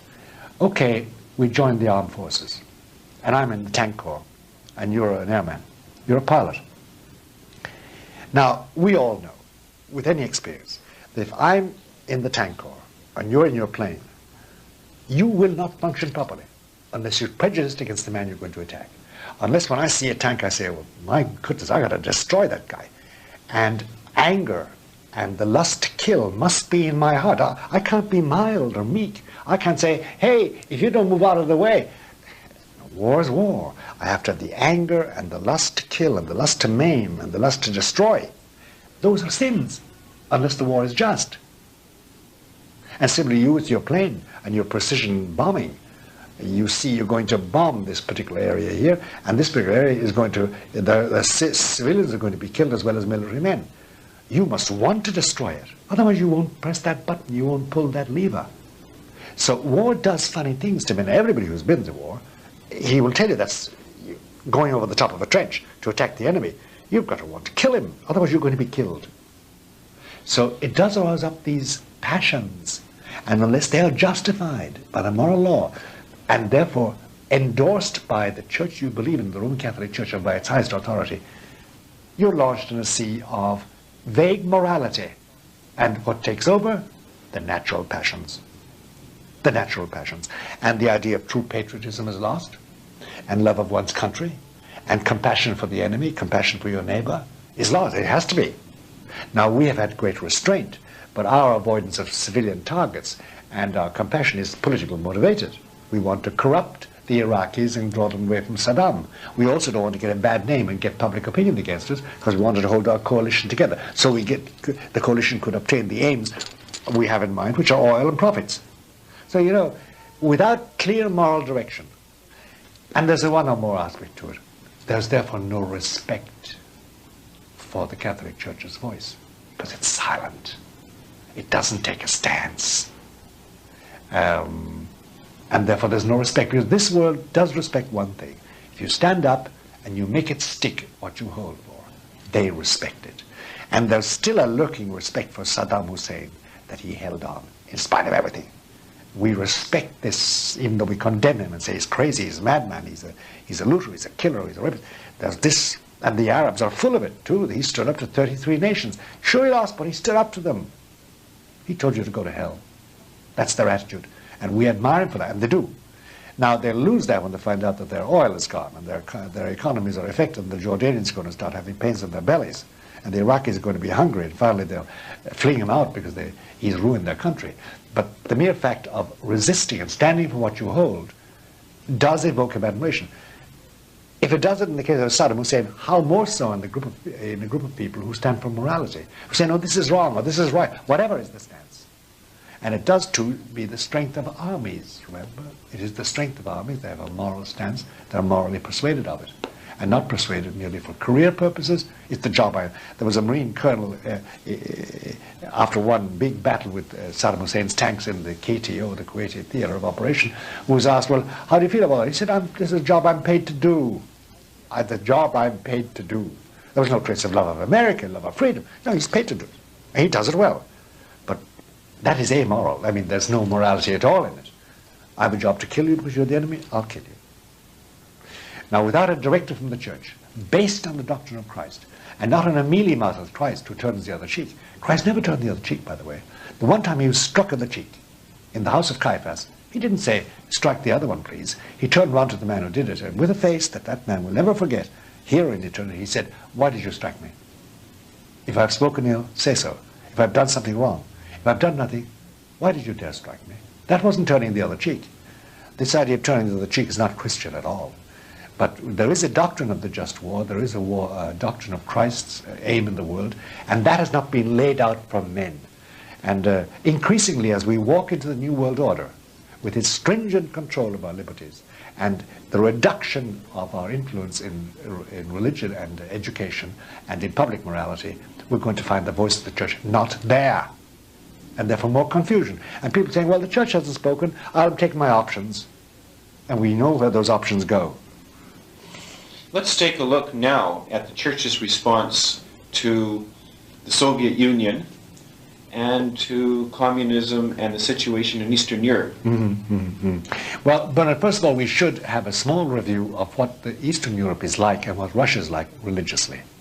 It's essentially that, you know, whenever you want to comment, I found anyway, whenever I want to comment on a situation in a particular part of the world, the basis of it is good intelligence about conditions. So the first thing is, what is religion like over there? What is the mentality over there? Now, no matter what anybody says about faith and about the Russian Church and the Orthodox Church and the perseverance of the faithful in their religion, this must be said about both the Soviet population and the populations of all 5 satellite countries. You cannot perpetuate a public lie for 45 years through radio, television, newspapers, and education. We are 2 generations almost in a lie about communism and about God and about faith, which the communists did, without that bastardizing their mentality. The point I'm making here is the point everybody makes about the Soviet Union. When they go over there and come back, they say, these people have been mongrelized. They've been bastardized. They have no morality of work, of duty, or responsibility. It's survival. They've been driven down to the lowest level you can get. And therefore there's no unity amongst them. There's no nobility of cause. They're not inflamed with a new ideal. There's no ideal coming from religion. And this is the same in Czechoslovakia, and in Hungary, and Yugoslavia, and Poland, and in East Germany, now a part of Germany, and in the Soviet Union. So that's the condition of things. Now, There is certainly a body of Orthodox believers that have clung on to their faith and are now coming out with their processions and with their celebrations that have taken over churches. Almost 4,000 churches have been opened since Mr. Gorbachev came in 1985. It's part of his policy. Let them have their playthings. Let them have their churches. There's no harm in that for him. And the Pope has chosen a certain number of priests, and he has dispatched them to Eastern Europe to teach them what has gone on in the church since Vatican II, because they know nothing about it. They haven't got the Novus Ordo Mass. They haven't got the new doctrine of religious liberty. They haven't got the new doctrine about women priests, because the majority of those going into Eastern Europe are now Jesuits. And the Jesuits, as you know, are anti-papal, and they're strictly neo-Catholic. That is, they haven't got officially they don't profess papal doctrine any longer. They have another form of Catholicism, which in my opinion is not traditional Catholicism. The difficulty is that the populations in those countries and in Russia want only one thing: liberty. But liberty spells certain things for them. They want VCRs, they want cars, they want refrigerators, they want contraceptives, they want easy abortion, they want travel, they want good salaries, they want silken sheets in their bed, they want plentiful food, they want supermarkets. They're not looking for worship. They're not looking for belief. They have been driven so low, they've been so mongrelized, socially and personally and as a group, that they are no longer looking to the horizon to say, now let's see what God's face is like. No, they don't. They want the good life. The good life. Now, there is a solid core of believers still, say, in the Ukraine, which suffered much. There's a solid core of believers in Lithuania, and there's a solid core of believers in other parts of Russia. But there is no overall yearning and thirst for Christianity, for Catholicism. It doesn't exist. It's been killed off. The Russian Orthodox Church was the main author of that, because the Russian Orthodox Church officially prostituted itself, and it consented to conditions that meant it was going to go down. Conditions like what? Well, in 1946, they condemned the Ukrainian Catholic Church. They went along with Stalin's idea of bayonets, killing off 4 million of them, and then 16 million later in the hunger that Stalin initiated, called the Harvest of Sorrow by the Americans who studied it. And they then consented that the highest echelons, anybody above a simple priest in the Russian Orthodox Church, would belong to the KGB and would inform on the church. And the church has always supported Stalin's wars, and always supported Stalin, preached adhesion to the motherland under the banner of Lenin. It prostituted itself. And I remember meeting the Russian clergymen who came down to the Vatican Council, and saying to them, why did you do that? Two of them in particular, the two observers that Khrushchev sent down. And they spoke excellent English and excellent Italian too. And they said to us, we have had to live in hell, and we don't think we're ever going to get out of it. Both politically, morally, and religiously. They know they had gone wrong, but they couldn't do anything else. They were helpless. So this is the situation there. Now, there is no upturn in that situation. There is no vast converts. You know, we make 16,000 converts per day in Africa. 16,000.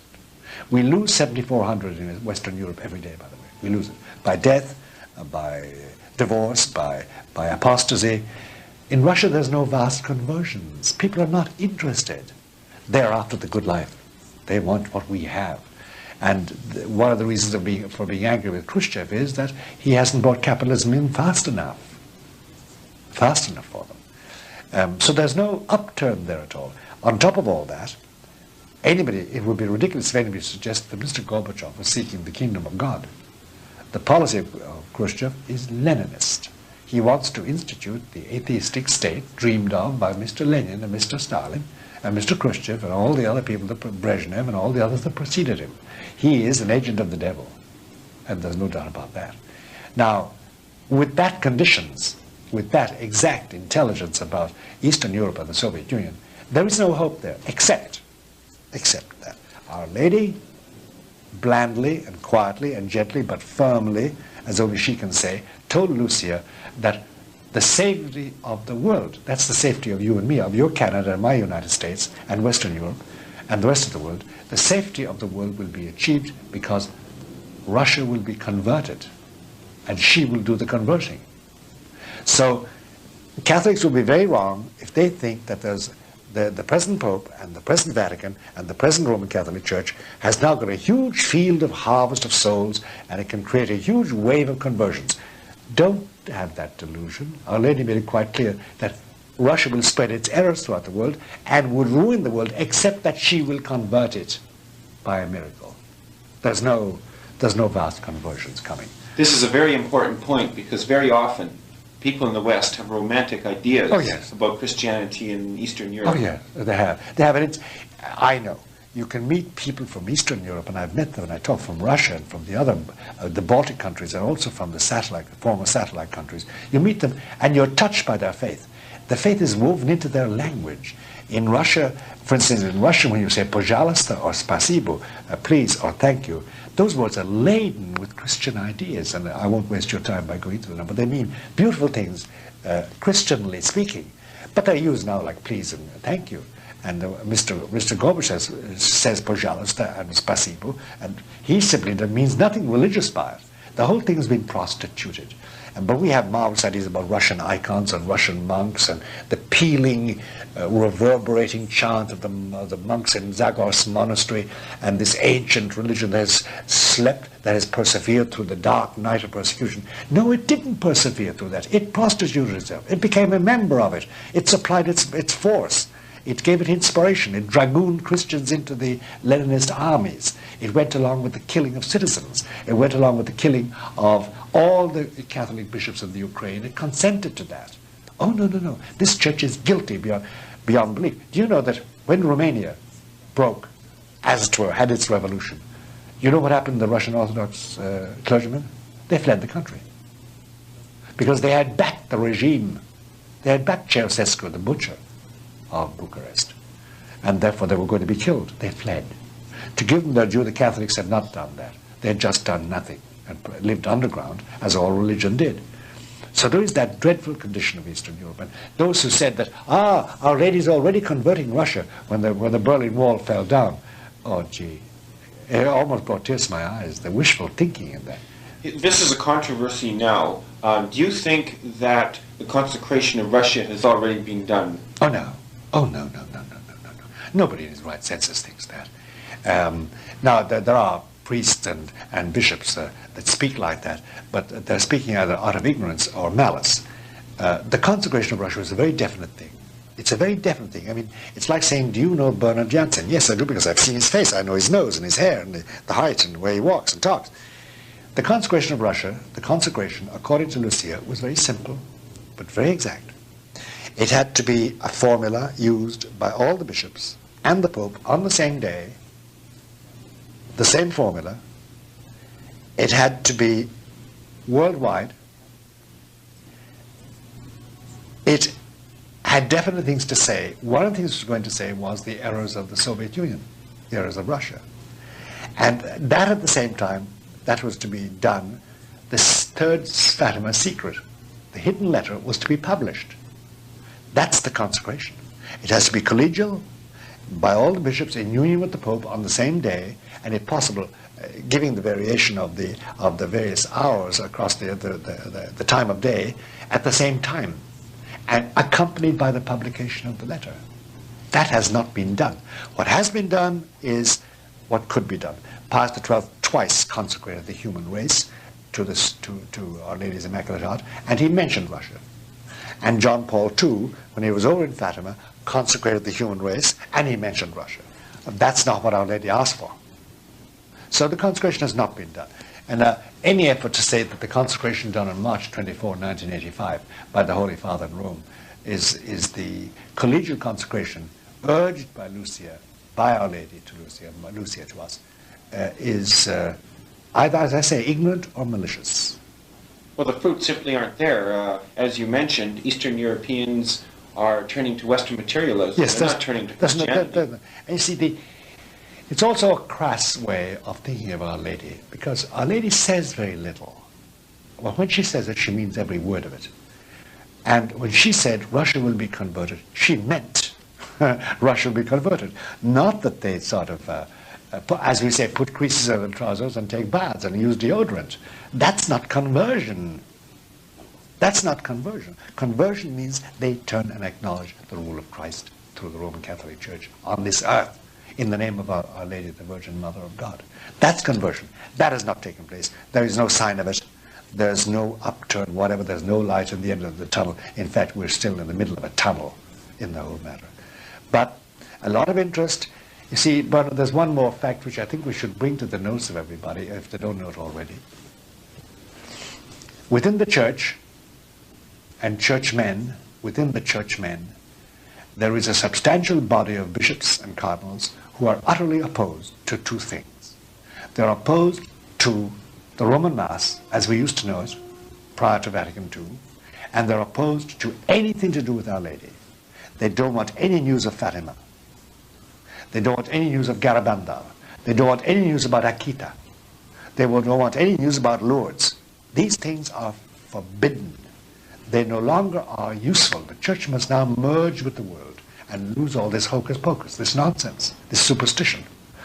Now, the fact that that is the way, and that from the Vatican, not from John Paul II, but from members of the Vatican, has come an effort to muzzle Sister Lucia, which has taken place, and also to inspire several people writing in America and England and Europe and Australia to attack Fatima and to denigrate it and put it in a lesser light. This is a sign that Satan, as Pope Paul VI said, the smoke of Satan is around the sanctuary and around the altar. He's within us. He is penetrated. He has got inside the walls.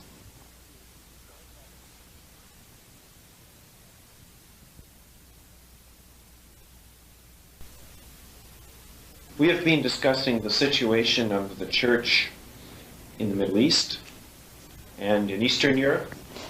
Now let's discuss it in the West. And you had mentioned that we have a Pope who is surrounded by men who are frustrating his will, that he cannot govern the church. What is the situation of the church in the West? Is it like that? The situation, yes, although we should elaborate slightly on that. Any rational observer, and by the way, I'm talking now about non-Catholics and non-Christians, and we have plenty of those in the United States and in Canada, who comment on the condition of the church. The note running through it all is the total breakdown of Catholicism as a religion and as a public force. There is abroad among us now a fracturing tendency. We have broken into pieces. The bishops no longer reflect a unified doctrine. They plunge off into various highways and byways of their own choosing, or they shut up completely. They've been completely secularized. The practice of the faith is diminishing. Every year it's diminishing. And by the way, let's not talk vaguely. This comes down to statistics. Now, I know there are lies, damn lies, and statistics, the three kinds of lies that Dr. Johnson spoke about, but still, they tell a story. If you line up on a sheet of paper the number of priests, the number of monks, the number of vocations, the number of nuns, the number of Catholic high schoolers, junior and senior, the number of Holy Communions, the number of confessions, it's a plumb line down. It's a straight down line. It's not even a wavy graph. It's straight down. The practice of contraception, the practice of abortion, the acceptance of homosexuality as a third way of life, an alternative lifestyle, is widespread. Today, in any normally educated, cultured American establishment, I'm sure it's the same in Canada, if you came out, as we said at the beginning of these tapes, if you said that you were wholly against abortion and contraception, homosexuality, you wouldn't be invited back. You'd be regarded as a fanatic and a bigot. And many bishops have said to themselves, oh, I won't be invited to the dinner table anymore. I won't be invited to the green top tables of power in the city. And they don't speak about it. It's dropped from their agenda. And the pro-life movement in Canada is considered to be an embarrassment to the bishops. It's like somebody who wants to reinstate the use of the stocks to punish people in public, or or spanking children with a cane, or some vile practice of the Middle Ages, cutting off a hand of a man who steals a sheep. It's considered to be so prejudiced, so inhuman, so undecent. It's incompatible with democratic ideals. And the church is conforming to that. And there is no clear instruction on it. The pro-life movement is a valiant movement, but it itself is riven with people who are not pro-life really. There is no real pro-life movement. I'll tell you something about it. In this country, whatever about Canada, if the bishops and the cardinals made up their mind, they could stop abortion tomorrow. They could flood the streets. Supposing, for instance, that there was one place in Chicago or in New York where Jews were burnt in an oven, do you think it would last one day? 1 day, 1 hour. The thing would be overrun. Public sentiment would rise up and say, let's destroy it ourselves. The police would stand by. Yet in abortories throughout all our cities, there are little babies being killed, 4,000 per day. Nothing is done about it. If the Catholic Church mustered even, say, 1/2 of its 56 million members in this country, what do you think would happen? There'd be riots, demonstrations. The police, the law establishment would have to do something about it. They couldn't get away with it, but they will not do that because they don't want the trouble. They don't want to be unpopular. They don't want martyrdom because some of them would die. So it's a lack of courage. It's a lack of persuasion. Many priests think abortion is fine. Many bishops think it's fine. Some cardinals we know think it's fine. Nothing wrong with it at all, except the church hasn't become modern, hasn't woken up to the realities of democratic institutions yet. Doesn't know what democratic liberty is. In other words, they've lost their faith. They're no longer Catholics. They have now become some form of neo-Catholic, which is halfway between Episcopalians and Rotarian Presbyterians. There's no Catholic faith left in them at all. So that's the condition of the church.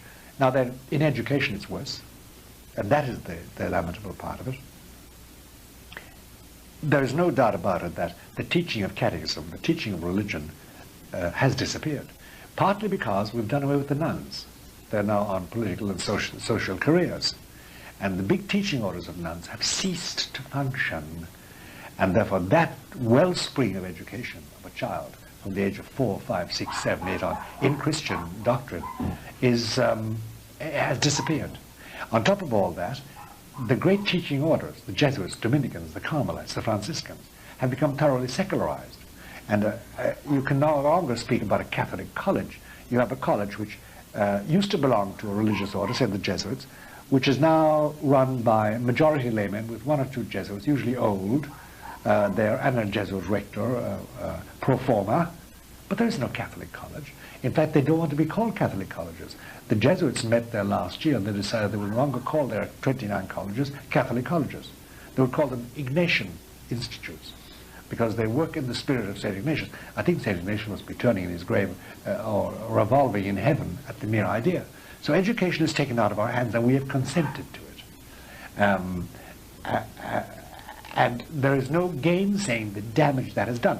Now you meet young people who don't know the Hail Mary or the Our Father, can't make an act of contrition, don't go to confession, go to Holy Communion if they have to, don't know what is in Holy Communion. They think it's bread merely blessed by a priest. And who wants bread blessed by a priest? It's far better to have something they buy in a pizzeria or they buy in a McDonald's. They haven't got the faith any longer. Simply they were not taught. They don't know anything about it. I always remember the time that I brought a young man in to a Catholic church, and over the altar there was hanging a crucifix. He'd never seen a crucifix. And he said, when he saw the blood and the crown of thorns and the wounds, he said, why did they do that to the poor guy? He didn't notice Jesus. Jesus did not connote crucifixion. And as you know now, we haven't got crucifixes, we have resurrectifixes. That is a picture of Christ being resurrected in glory, and he doesn't look like Christ at all. So the education of the young is lamentable, and there is no movement to make it any better at all. And the recent row between the American bishops and the Vatican over education ended in the Vatican retiring. And the American religious establishment being allowed to totally secularize their education and have Marxists and lesbians and homosexuals with equal rights on Catholic campuses, teaching about condoms, teaching about the homosexual way of life, teaching about euthanasia, because they want to be in the swim. They want to be like the others. They want to buy into the system, and the system is amoral. So the condition of the church, the perspective on it, is very sad from that point of view. And the fact is then that it's also riven by factions within. The vast majority of Catholics in Western countries have now been weaned away from the church as it was. They no longer pray the same way. They no longer worship the same way. They no longer think the same way. Fast and abstinence has gone out. Fast and abstinence, that's medieval. You don't do that any longer. That's cruelty. It's sadism. It's psychologically twisted, according to the modern doctrine. You must have sex. And there are bishops in this country who send young priests to institutes run by non-Catholics, where they're advised to go out and have a woman or a boy in order to become healthy-minded and to masturbate. This is official. And I'm not mentioning the name of those bishops, or the name of those priests, or the name of those institutes, but that's what happens. It's thoroughly being secularized. That's because faith has disappeared. Faith has disappeared from the church on the whole. And by the way, this is what Our Lady said in Fatima. Faith would disappear, except from Portugal. Except from Portugal. Now this leads in very well to an issue which seems to be becoming the crux or the focal point of the battle for Catholicism. And that is the area of the priesthood. Because the liberals have seemed to have gunned for the priesthood as the area in which to make even further changes within the church. As they have. Why do you think they chose the priesthood? Because without priests, you have not got people who offer the sacrifice of the Mass. We can talk about that in a moment, but just think about priesthood. The attack on it is huge. The attack on it is so successful that when you make a survey of the bishops, say, in the USA, you become convinced that most of them don't want priests any longer. I know bishops who call up young priests whom they can't get to conform to their neo-Catholic stance, and they tell them to go away. They laicize them. They leave them without any money. They leave them without any work. And they lack priests in their dioceses. They lack them.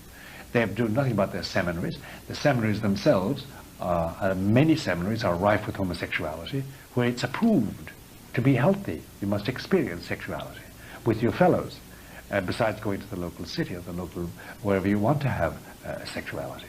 Now, the priesthood is under attack because without a priesthood, a solid priesthood, which is faithful in doctrine and which reproduces the doctrine of Rome, the Roman Catholic doctrine, and is faithful to the Pope, you're not going to have a Catholic population.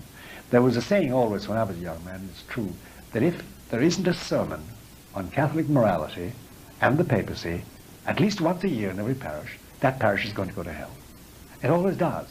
Now, I've been in this country 27 years, Bernard. I've never yet heard, in the thousands of churches I've been in, I've never heard a sermon on the Pope. Never heard a sermon on the papacy or on Peter's authority. Never once. In 27 years? Count all those Sundays, 365 of them. Not once. Never once from anybody. Never once. And there's never an article on the papacy. There's never a study of the papacy, an examination of its claims and its authority and its history, except to abuse it. Except to abuse it. Scurrilous stories told about this pope or that pope, or about whether the pope is wrong, or what a foolish man he is, and this present pope is a Polish archbishop that wandered by mistake into the papacy. The desecration of it all. But the idea is to do away with priesthood. The thing that really militates against the popular taste today about priesthood is celibacy. You see, they regard, nowadays, in the society in which we live, the expression of sexuality, whether within marriage or outside of marriage, whether by yourself or with somebody of the same sex, or with an animal, is regarded as quite normal, if you don't frighten the horses, so to speak, provided you don't violate any rule of decent living. The idea that men, young men of 20, say, take a vow of celibacy, that they will never get married, and they can keep that without getting twisted and psychologically moronic, and finally ending up in pedophilia or in sadism or in some twisted psychology. That is the normal attitude to priests today. So the idea of Roman Catholic celibacy is something that is utterly alien to the mind. Why? Because the idea of priesthood is, and this is where the great lack in teaching in seminaries and in the Catholic populace lies. You see, a priest, Christ was once asked, what is it? They pointed out a eunuch to him. A eunuch was somebody who accidentally, for some reason or other, couldn't have sex. His genitals were destroyed or something. And somebody said to him, Lord, what do you think of the eunuch? Well, he said there are three kinds of eunuchs. There's the man who's born like that from nature, deficient in other words, he hasn't got the wherewithal. There's the one who men made a eunuch, because they used to castrate people to make them eunuchs. Because eunuchs are very useful in palaces, because they wouldn't touch the women, and they were very good guards. And eunuchs then always developed a very great cruelty, I suppose in reaction to their mutilation. And then the voice, if you did that, the voice remained high-pitched and beautiful well into teenage. And then he said that there's a third kind of eunuch who does it to himself for the sake of the kingdom of God. And then he said, very mysteriously, whoever understands, let him understand. Qui potet intelligere capiat. Who can understand this, understand. Meaning there's a very deep mystery. The mystery is this. I can look on my celibacy, if I'm a priest, as a chastity belt, and the church has locked it and thrown away the key. In that case, then, I'm just somebody deprived of what I should have a right to by a greater force. They've thrown away the key. And that's not celibacy at all. That's enforced continence. I can look on celibacy then as something which is acceptable to the church, but is a pain in the neck, or a pain somewhere else. I still am very far from it. The celibate is somebody who says to himself, or herself, a nun, my greatest power of love is in reproduction and in living with another human being, and in having children, and exchanging our love and warmth and friendship and confidence, and giving each other the intimacy of our very being, soul and body, which a true marriage does. But I will give that up, because when I become a priest, Christ puts a seal on my soul, the seal of his priesthood. And that seal cordons me off for a higher destiny. And the destiny is to have a very, very, very particular union with God, with Christ. And that union is the union of somebody who's going to hold God's body in his hands at Mass, and who's going to be a special emissary, bringing blessing and shriving people from their sins and healing their souls. That's what true celibacy is. It's a segregation of your soul from all the lovely things in life that human love can bring and marriage can bring. By the way, look, it also has its ills and its difficulties, but in general it's regarded as a great benefit to be married, or to live with somebody, as we do nowadays. But to cut that off deliberately, and to do it lovingly, and to make it a positive contribution, and to devote all the energies that nature has given us for human love, devote them to Christ, and to concentrate all that on the sacrifice of Christ and the preaching of his gospel and the transmission of his message of love and salvation to souls, and healing them and shriving them and helping them and supporting them, guiding them and welcoming them to the truth. That is the highest vocation a man can have. It is, in the order of perfection, it is a higher order. Similarly with a nun who takes a vow of celibacy, a vow of chastity, the same thing. She says to herself, I'm going to imitate Our Lady, who is a virgin, who is a mother of God. I'm going to have spiritual children, and most of Our Lady's children are spiritual. She had only one child of her own called Jesus. But I'm going to have those children by my prayers and by my identity with the great mother, the mother of God. And I'm going to do that by renouncing this, not because it's ill or bad. It's not bad, it's good. God made it, it's good, it's good. He said increase and multiply, love each other, be one flesh. It's a sacrament in the new covenant. But I'm going to renounce that because I want to have a greater identification with Our Lady, because God is calling me to that.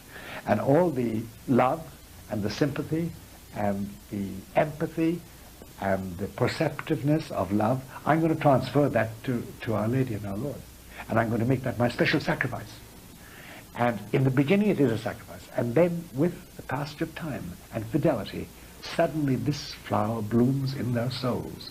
And they achieve this marvelous tranquility and this marvelous warmth that people always saw in the traditional priest. This amazing power to get inside them, this light, this feeling that they were there for you. They weren't riven in their sympathies. And they were there for you because Christ was their man. Christ was their king. Christ was their high priest. That idea of priesthood. Bernard, you won't find that anywhere today. In Catholic manuals, or preached from sermons, or anything like that.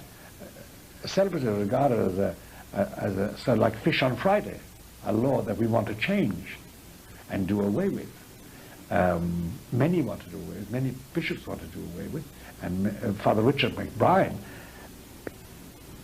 of Notre Dame has written very, very, very succinctly that he's looking forward to the day when Mrs. Pope comes out on the balcony with Mrs. Pope, with Mr. Pope, and gives their joint blessing to many, many married priests and married nuns down below.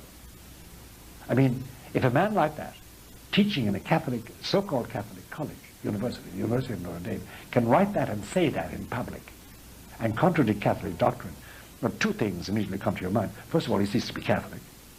And secondly, he's a very, very insolent man to propose that irreverently. He just doesn't understand. And I just wonder what on earth he regards his celibacy. How does he act, really? Celibately? Certainly not in his mind. And what would be the consequences of a married priesthood within the Catholic Church? Well, I'll tell you what would be the consequences of it. You know, Luther, in his last speech, he died suddenly at night after a big banquet, and he gave his most vituperative speech about the papacy. And by the way, Luther could turn the air blue with his language. They will not translate some of it into English. They leave it in old German. And when she said it, even the German stinks. It turns your ears blue. But in the middle of it all, he said, he had married, as you know, he had married a nun called Catherine Bormann. We still have their rings. And he said, let us all marry nuns. Let nuns and priests marry, and let us go forth and convert the world to Christianity, and let those crook-shanked Roman celibates die out. Well, you know, Bernard, that was in the 16th century. And in those 4 centuries, the crook-shanked Roman Catholics went out and they converted and made a church of 900 million. The married clergy of Protestantism, of various kinds, brands, and description of Protestantism, have lost out. They didn't convert anybody. They shrank and shrank and shrank down to the miserable remnants that they are today. Lifeless, without vibrancy, without any direction whatever, and losing hand over fist. If we are bad, in a bad condition, they are in a terrible condition. They're eviscerated ruins. The point is this I am making to you, that if we were to do that, we would immediately change the face of priesthood. Because it is an apostolic fact that priests must be celibate. An apostolic fact. We know that Peter took his wife with him wherever he went, except when he went to Rome. But they lived in continents. And the law in the early church was, you see, they had very few people to ordain priests then. So they picked any man, a married man, an unmarried man, mostly married. And when they ordained a married man, he and his wife had to take a vow of celibacy. They lived together because it was a sacrament, but they were no longer, they were celibate. Then when they got a bevy of young men in the later years, they started ordaining them and imposing celibacy. The practice of a married priesthood came in as an abuse, tolerated by the Holy See.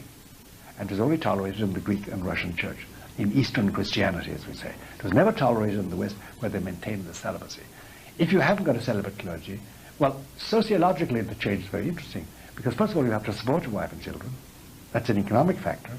Number two, there's the fact that the unicity of the priest, his unique devotion to his parishioners, is gone. He has a wife at home. And he goes home at night, or he goes home during the day, and she knows all about the parish and the parishioners. And immediately you change the equation of parish priest to parishioners, even sociologically and personally you change it, because then I know that you're not completely independent. There's a woman talking to you. She's your wife. You love her. I remember when I was a chaplain to the U.S. Air Force in Turkey, having to make long trips with the officers that went up to see the radar domes on the Black Sea, where we ringed around Russia to listen to what they were saying.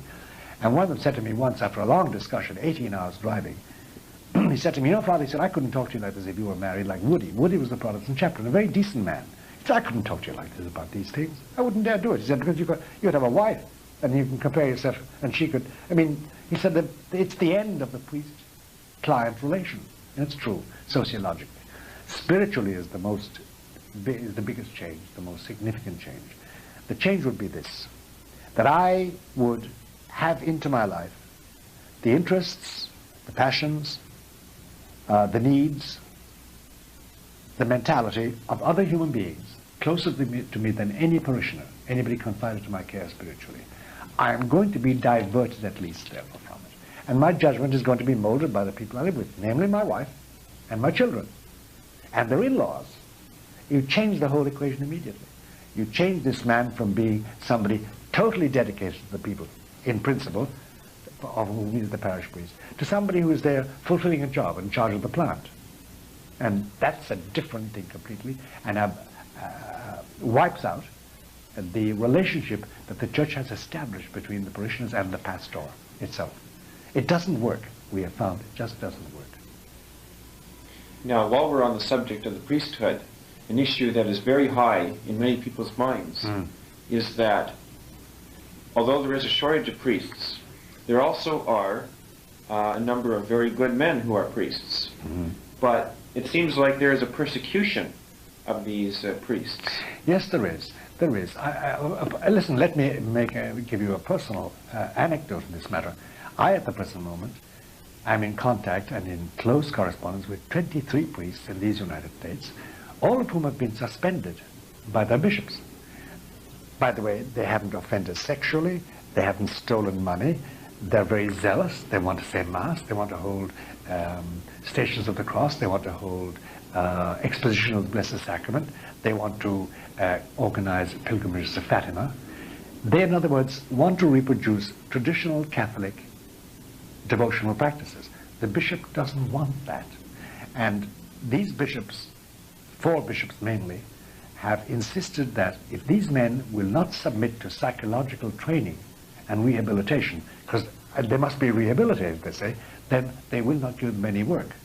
And the tactic always has been to give the man, for instance, his insurance money, his insurance, his health insurance, let him have $750 a month for about a year, and then if he hasn't changed, if he hasn't submitted and gone to the institute to be remodeled psychologically, they terminate him and they say, see you gone on Monday, Father. We don't need you any longer.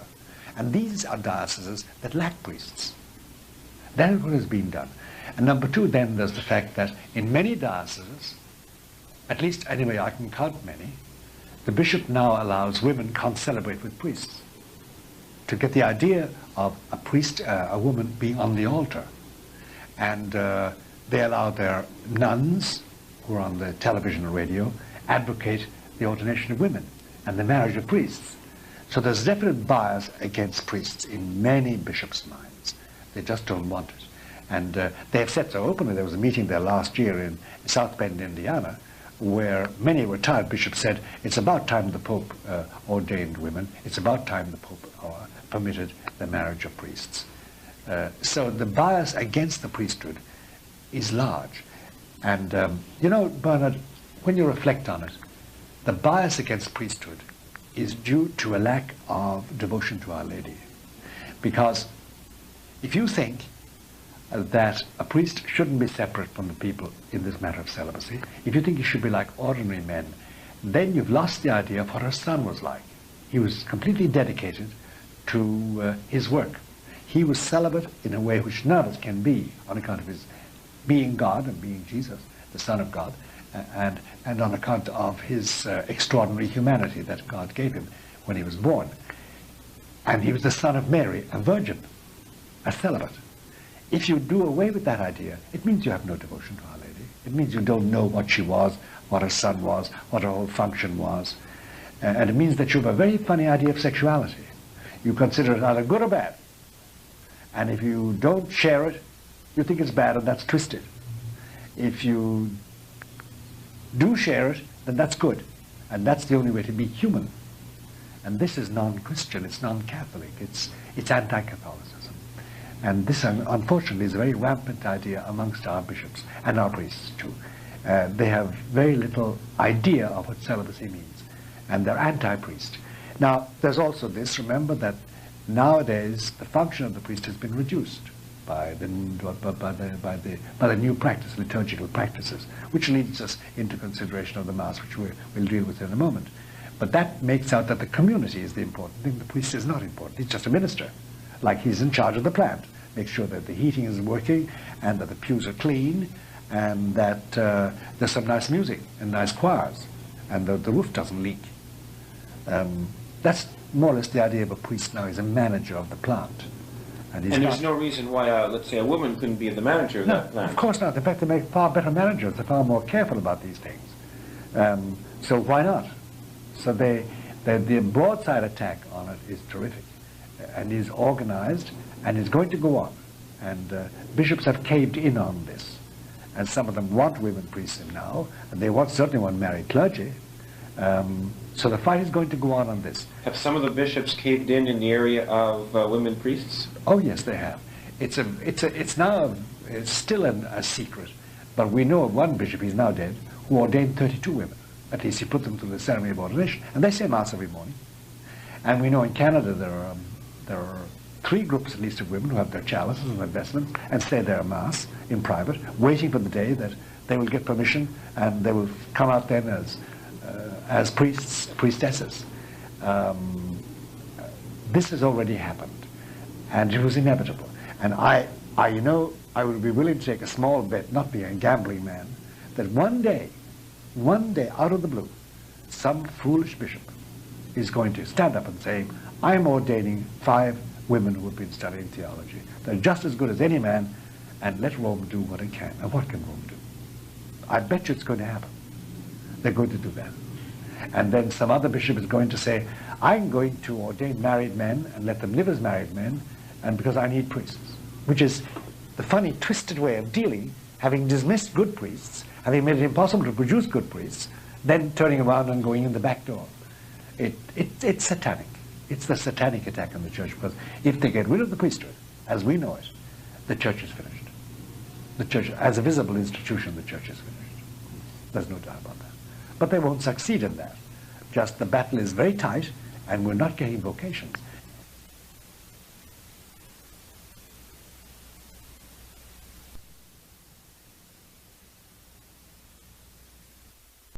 To the priesthood is that of the Mass, and perhaps you can explain why the Mass and the priesthood are kind of bound together.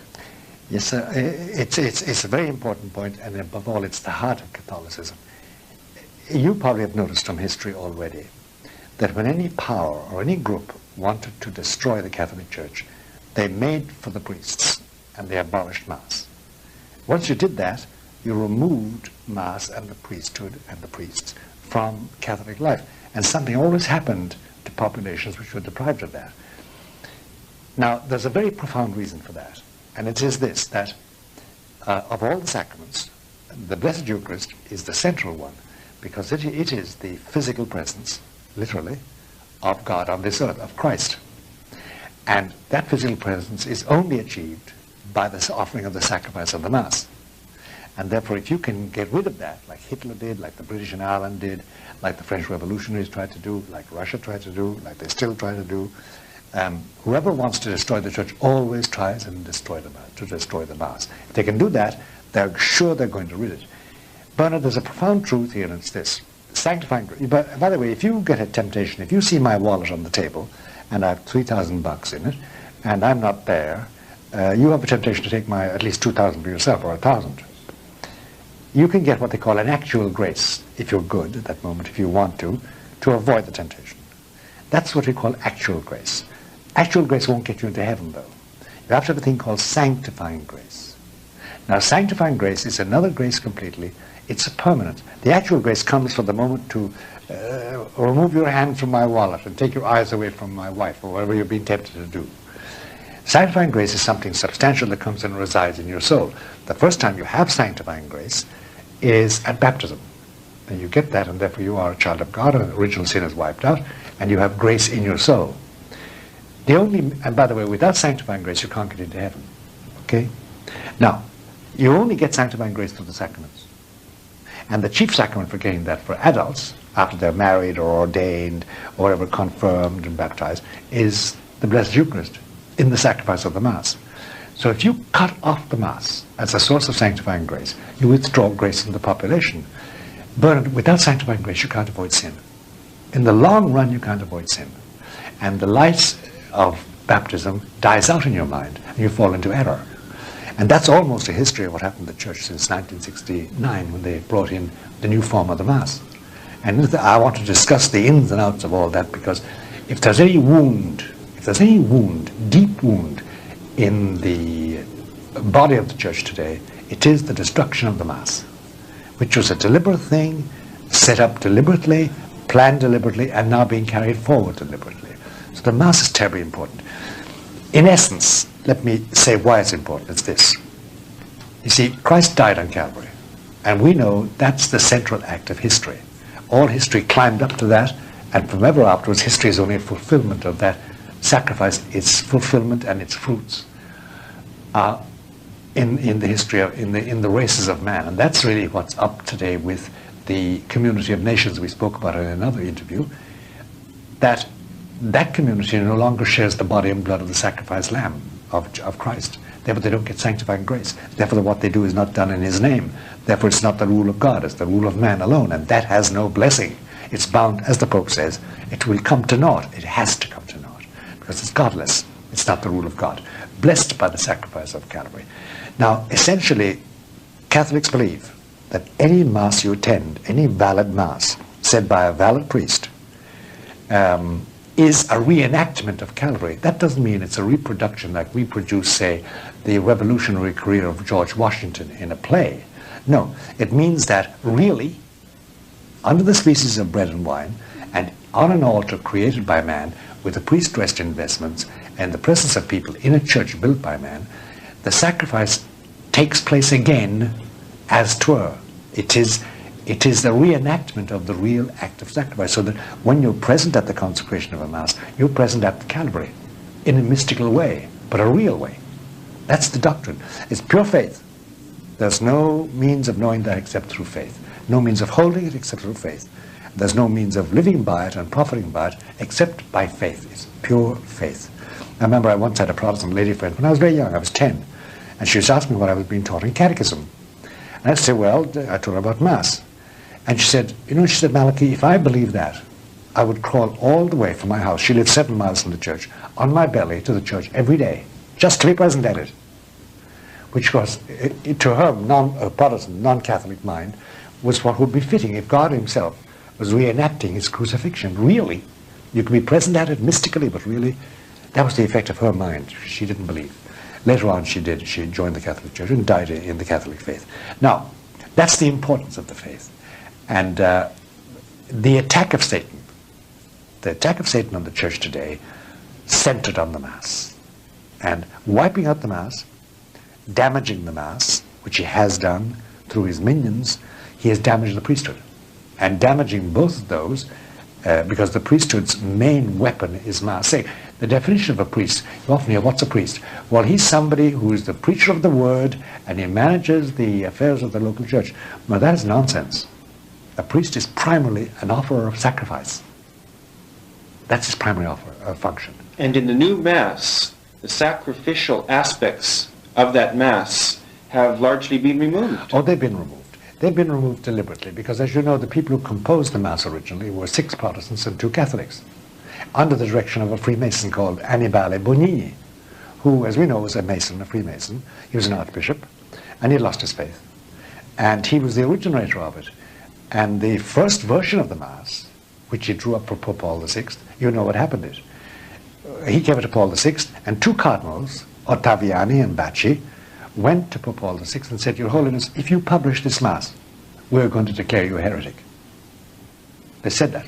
So Paul VI withdrew it, and he made some small changes in it, and hence we came the Nos Ordo. Now, that was the beginning of the attack on the Mass.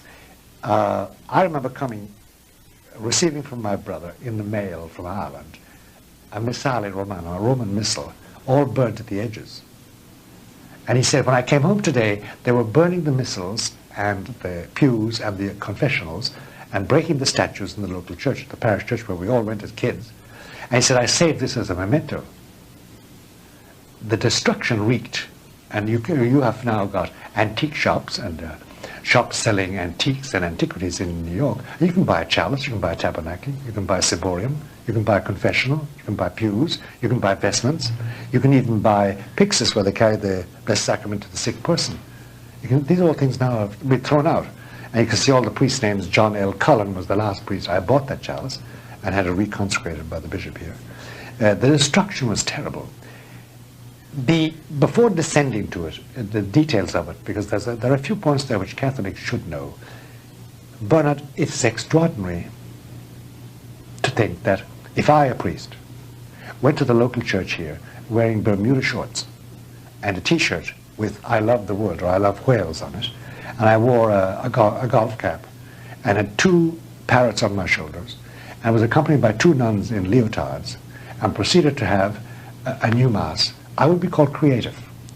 If I went there dressed in square Roman vestments and start off at the foot of the altar saying Intuibo altare Dei, they would call the police.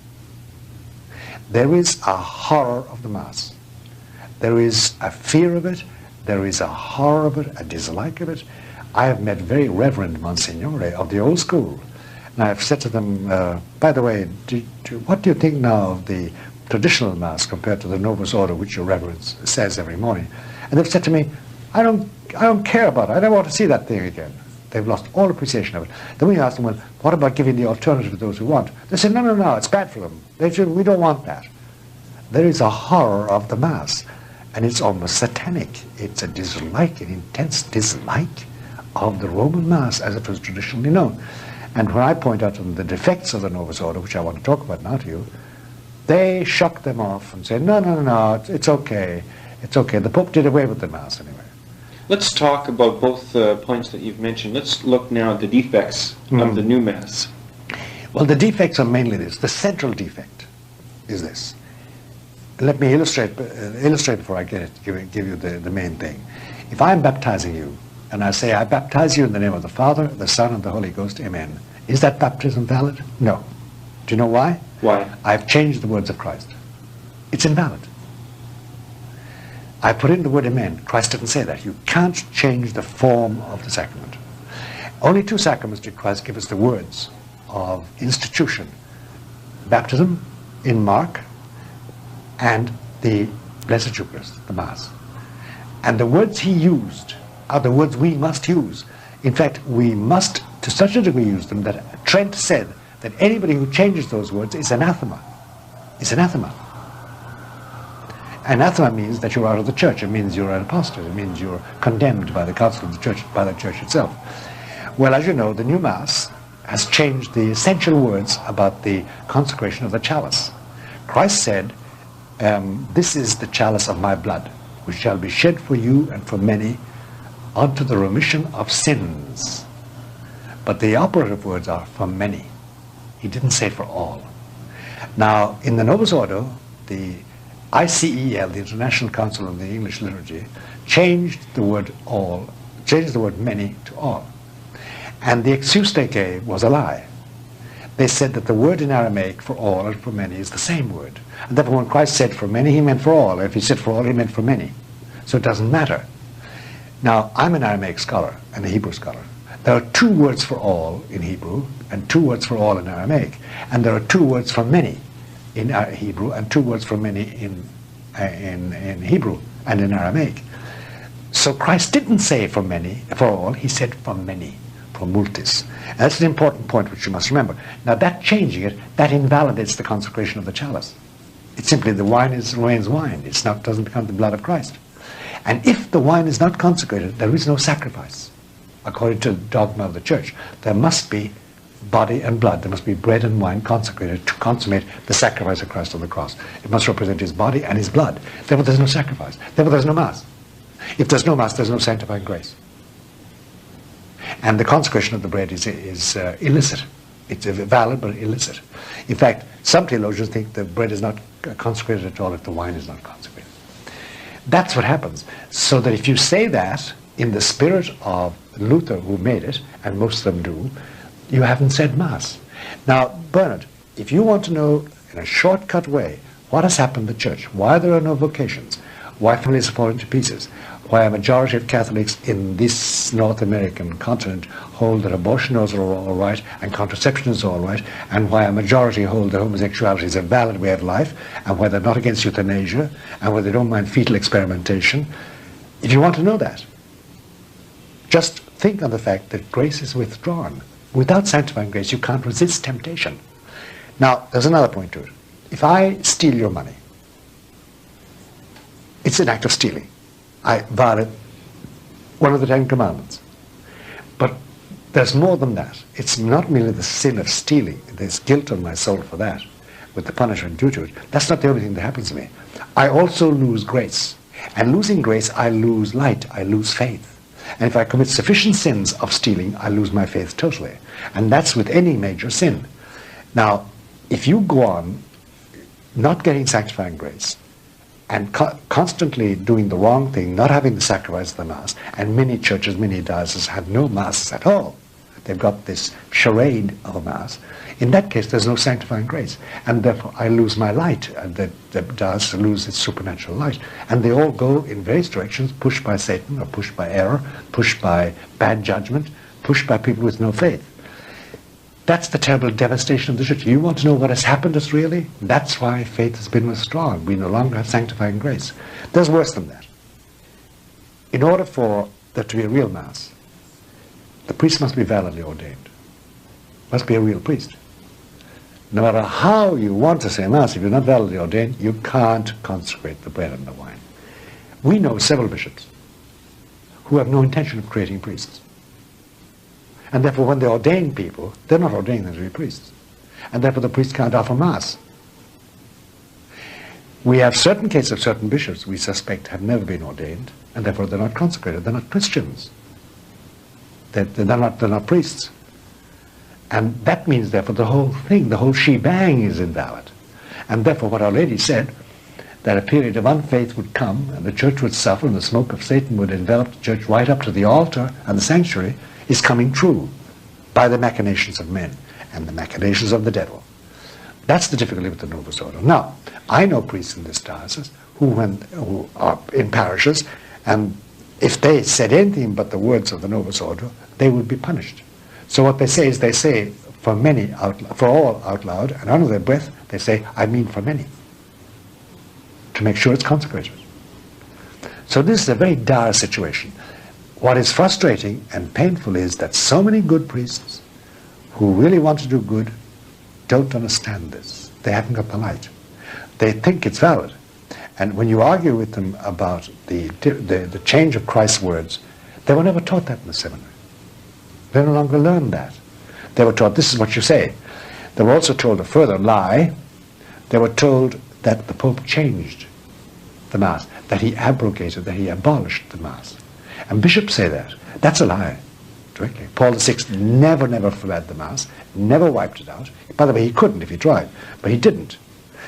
And the idea that Rome forbade them to say the Mass, that is a lie too. But it's fomented. I heard bishops say that. I've seen it in their pastoral letters. I've seen it in parish priests' sermons. Let's look at the present Pope. Has Pope John Paul II forbade the Mass? No, never. No. But what has happened to John Paul II is this. He walked into a Vatican which was thoroughly paganized and Protestantized, and he finds that he cannot change them. He cannot change the liturgy back. He can't. He just can't. He's one man, and you see, the Vatican works through law, through fixed legal procedures, canonical legal procedures. There are people in control there who refuse or frustrate him. He can't change it. Now he himself, when he says Mass in Latin, says for many. When he says Mass in the vernacular, he says for all. And one wonders how he squares that away. I'm sure he does it with a mental reservation or something. Otherwise there is no Mass, because the words of Christ are changed. That's the big difficulty with the Mass. The second big difficulty is this, that apart from the words of consecration, the priest must have the intention of offering the sacrifice of Calvary. Now, I have questioned very delicately and very discreetly young priests and middle-aged priests, priests in 35 and 45 and 55, they have no idea of offering a sacrifice. They do what they call, we offer the Eucharist, or we celebrate the Eucharist. And when you ask them what celebrating the Eucharist means, it's very simple. All of them put it in different ways, but it comes down to this. We gather together. Christ said, whenever 2 or 3 are gathered in my name, there I am. The community is there. The community's faith brings Christ down. The idea of the consecration of the bread and the wine is out. And I've often said to them, look, is the wine the blood of Christ? They say, yes, you can call it that if you want to. As if it wasn't a dogmatic fact. You have to swear that on an oath, otherwise you're a modernist and you're out of the church. So that has been destroyed. That has been destroyed. Let's look now at another point. I think this discussion can only be understood in the light that the people who have constructed and are currently promoting the new Mass have a different ecclesiology. Yes, they have. And it's a very vital thing. What is ecclesiology? Perhaps I'll you tell should you, define that. ecclesiology is this. If somebody says, my ecclesiology is this, that means he's going to give you his concept of the church, what the church is. Okay? Now, up to Vatican II, the regnant, the dominant, the official view of the church, by the way, when you speak about ecclesiology, you're always speaking about the external church, the visible church, composed of priests, bishops, cardinals, nuns, etc. Now, your ecclesiology, the regnant and the dominant concept of the church was, it was a hierarchy. And the bishops were pastors, successors of the apostles, and they were united by oath and by faith with the Pope, who was Peter, and who was not merely the chairman of the board, he was the authority. And priests were in a hierarchy of order and command and zeal and faith. That was the concept. And therefore the Mass was central because the priests celebrated Mass, and that Mass affected the entire body because it was the celebration of the mystical body of Christ. The new ecclesiology is different. The new ecclesiology says, no, the church is not that. The church is the people of God. They have all the power. And 'tis they effect the consecration, 'tis they effect the Mass, the coming of our Lord among us.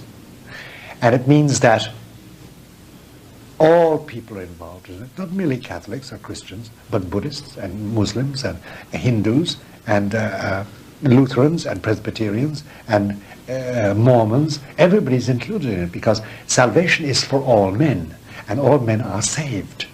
Whereas the dogmatic teaching of the church is that that hierarchic church represents a remnant. Not all will be saved. Not all men will be saved. According to Christ's words, which is shed for you and for many, not for all, because not all men are saved. The new doctrine, the new ecclesiology, includes the idea that everybody is saved.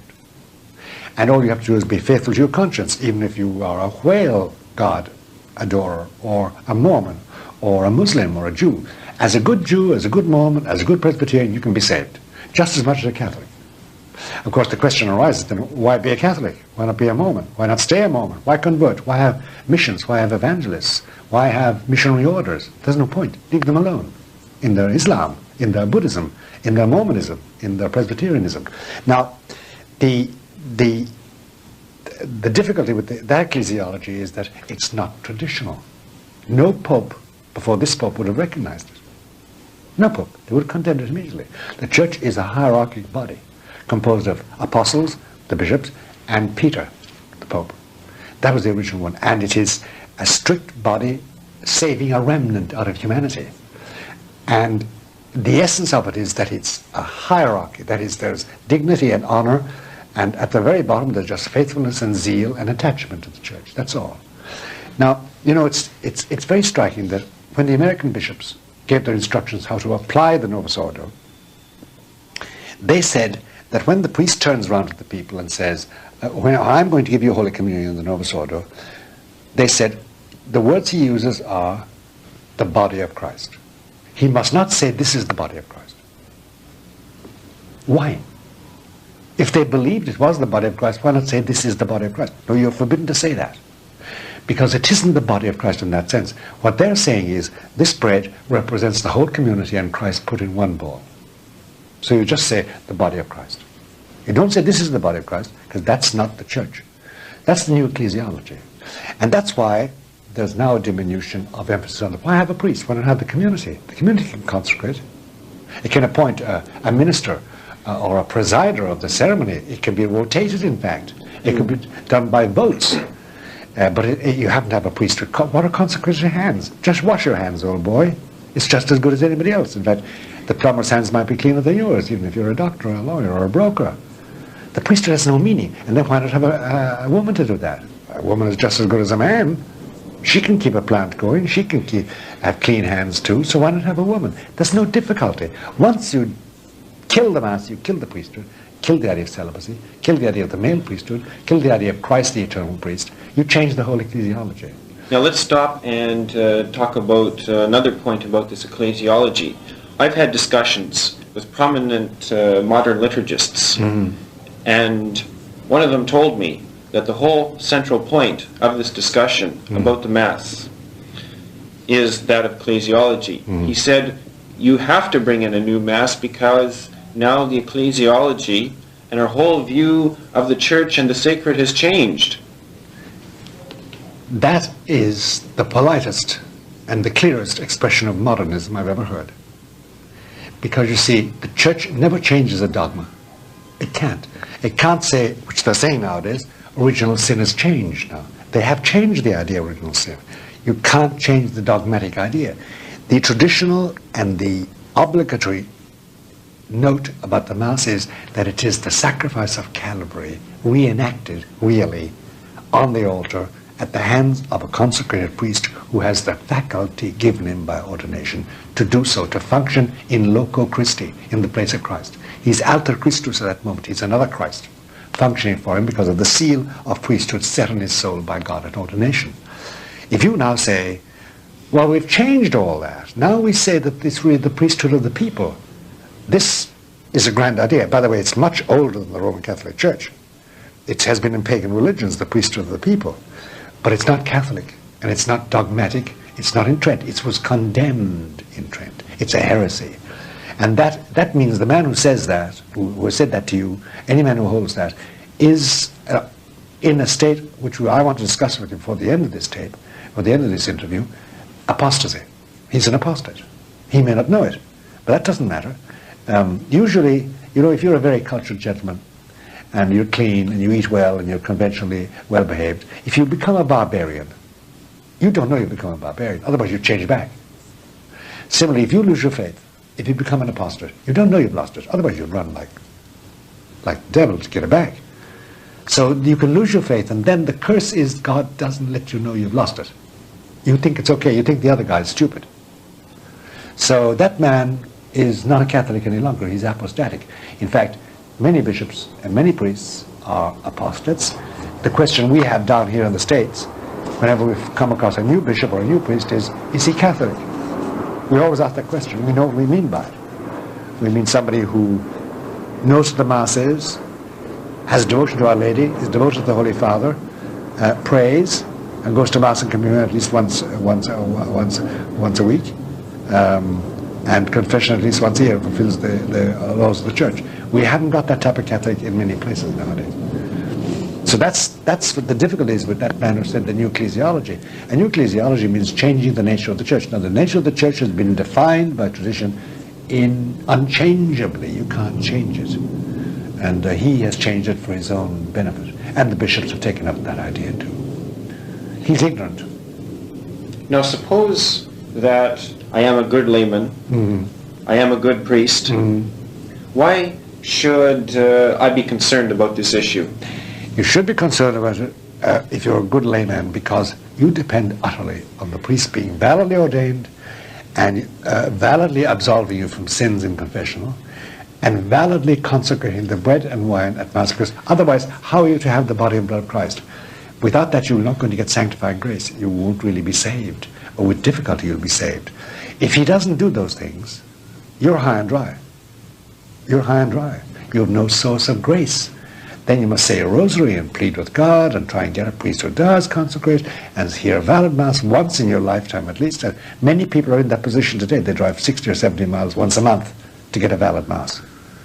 And then they drive 200 miles to get their children confirmed validly, because confirmation is another sacrament that's fallen by the wayside, as well as confession. For the priest, it's very important, because if the priest thinks that he's the manager of a plant, that he's presiding at a communal meal where the community is what's important and not him, it means that he no longer identifies with Christ, the high priest. It means he no longer identifies what he's doing with Calvary. It means he doesn't believe it's Calvary all over again, or in its original reality. He doesn't believe that. In fact, he doesn't believe, period. And if he doesn't believe, my friend, oh, that's it. Without that, then he's an apostate. He's an apostate. And we must touch on this question of apostasy, because there is a lot of what we call immanent apostasy today. It's not yet external, but it's there, it's everywhere, apostasy. So that's what's wrong. If they haven't got a right idea of what Mass is, and if they don't be present at a correct Mass, a valid Mass, then I'm afraid they suffer all those ills. And that's what's happening in the Church. And the most pathetic thing and the most frightening thing for me is to come across whole parishes where the whole parish has indulged in the Novus Ordo under the leadership of the parish priest, under the orders of the bishop. Their catechisms reflect this, their religious books reflect this, the sermons they hear reflect this. They never hear again about the sacrifice in Calvary. Not really. They don't believe in it because they don't know it any longer. The children never heard about it. And they don't know the catechism, and they don't know the basic dogma or doctrine. They're not Catholic any longer. They don't know it, but they're not Catholic. They're not Catholic any longer. That's the devastation of Christ's Church. Now, what's going to happen to those people? Bernard, we were created as a race collectively in Adam and Eve, but we will be judged individually. And there's always a point when the grace of the Holy Ghost tells you something is wrong, tells you to inquire, inspires you to seek. Most people don't. Well, that's their fault, and they will have to answer to Christ for having done that. And they have to answer to Christ for the sins and omissions and offenses and sacrileges and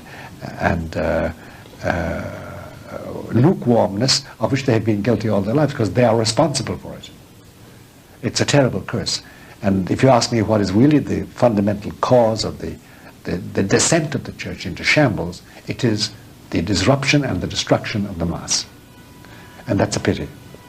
And will be much more poignantly felt in the next 10 years, because, I would be willing to make a second bet with you, not being a gambling man, that within about 10 years, the non-believers will be in possession of the Church, and the believers will be outside and can't get in, because they find it utterly alien to them, and it is alien to them. It's not Catholic any longer. And that's happening at the present moment. Large droves of people are deserting the Church and leaving it to go. So this is the pathos and the pity and the terrible condition of the Church today. Okay, I know many good Catholics who have been attending the Novus Ordo over the years, and yet they've kept to the faith as best as they can. Why should these people be concerned about the issue of the Mass? Well, Bernard, that's a very, very poignant question. I'll tell you why.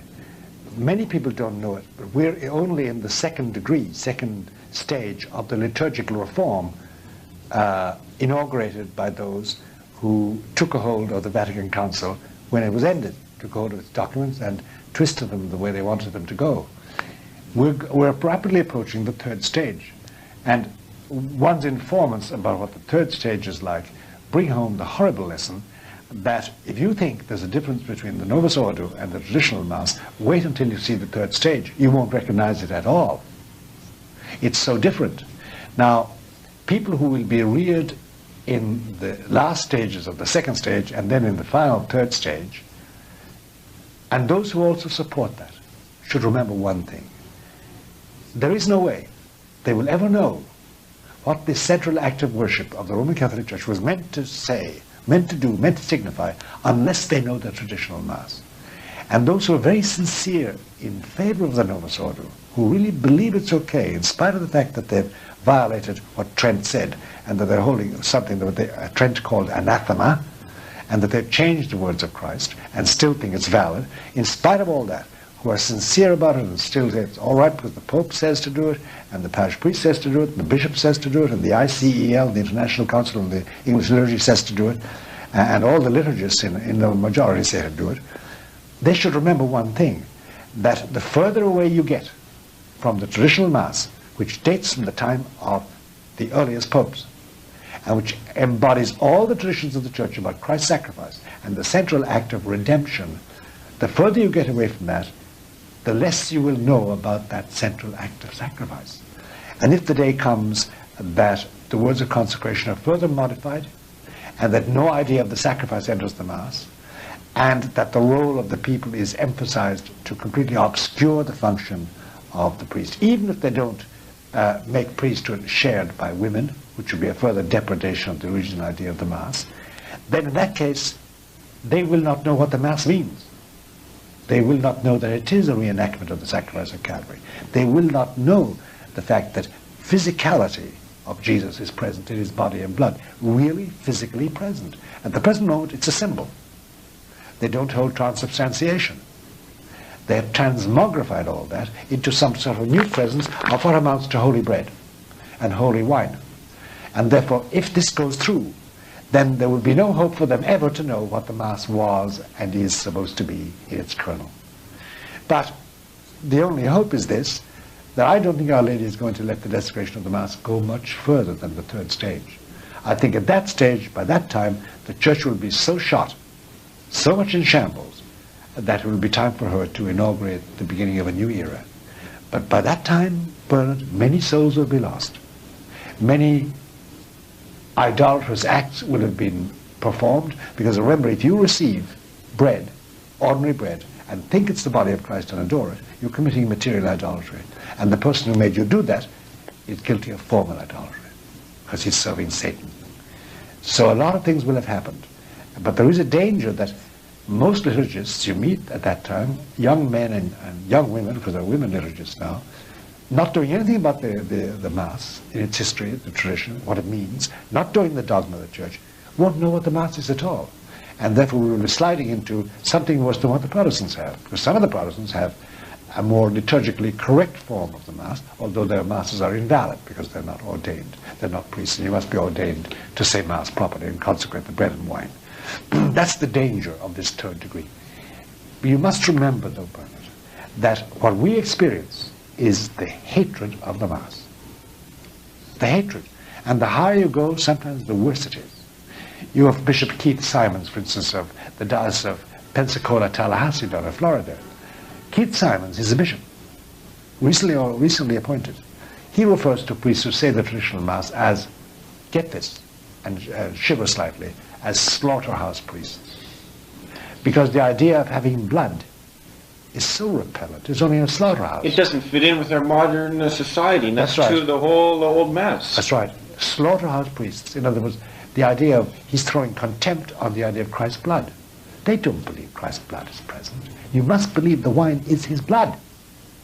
Just as you must believe the wafer, the bread is his flesh.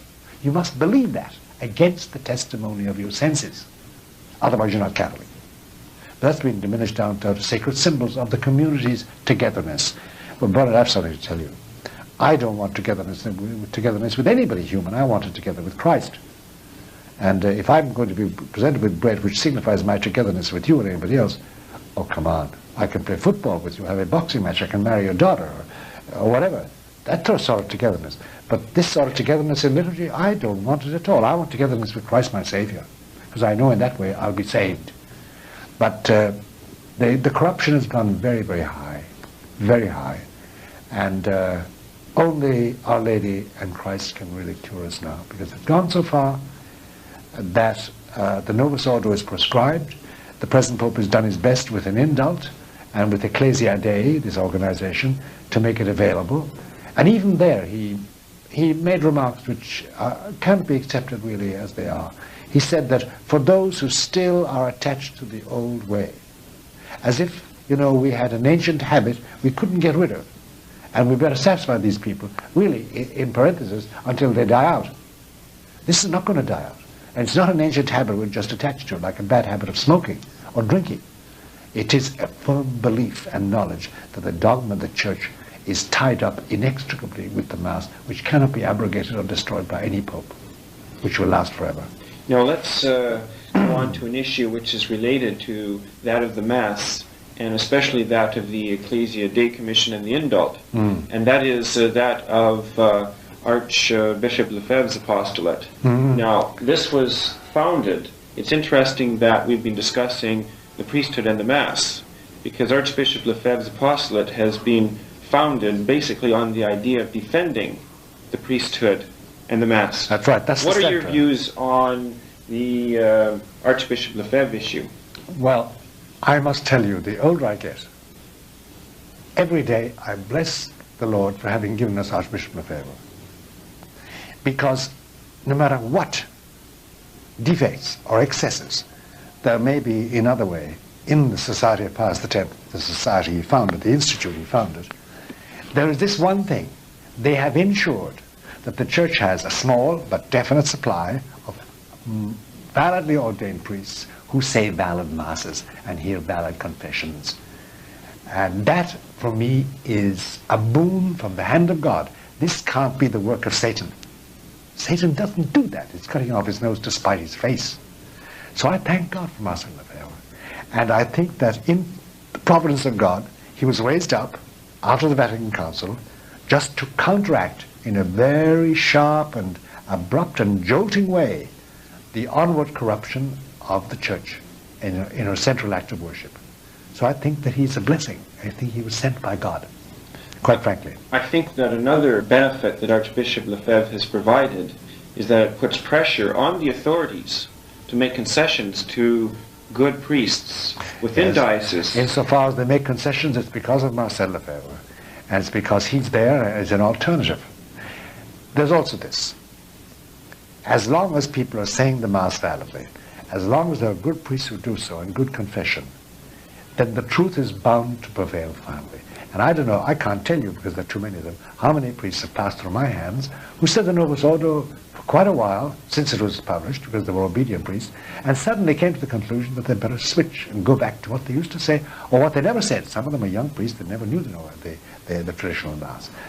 And uniformly, immediately, everything has changed in them. Their notion of the Church, their notion of zeal, their notion of devotion to Jesus, their personal relationship with him. One man said to me, he said, now I know I am united with him physically and spiritually every morning. I didn't believe that, he said.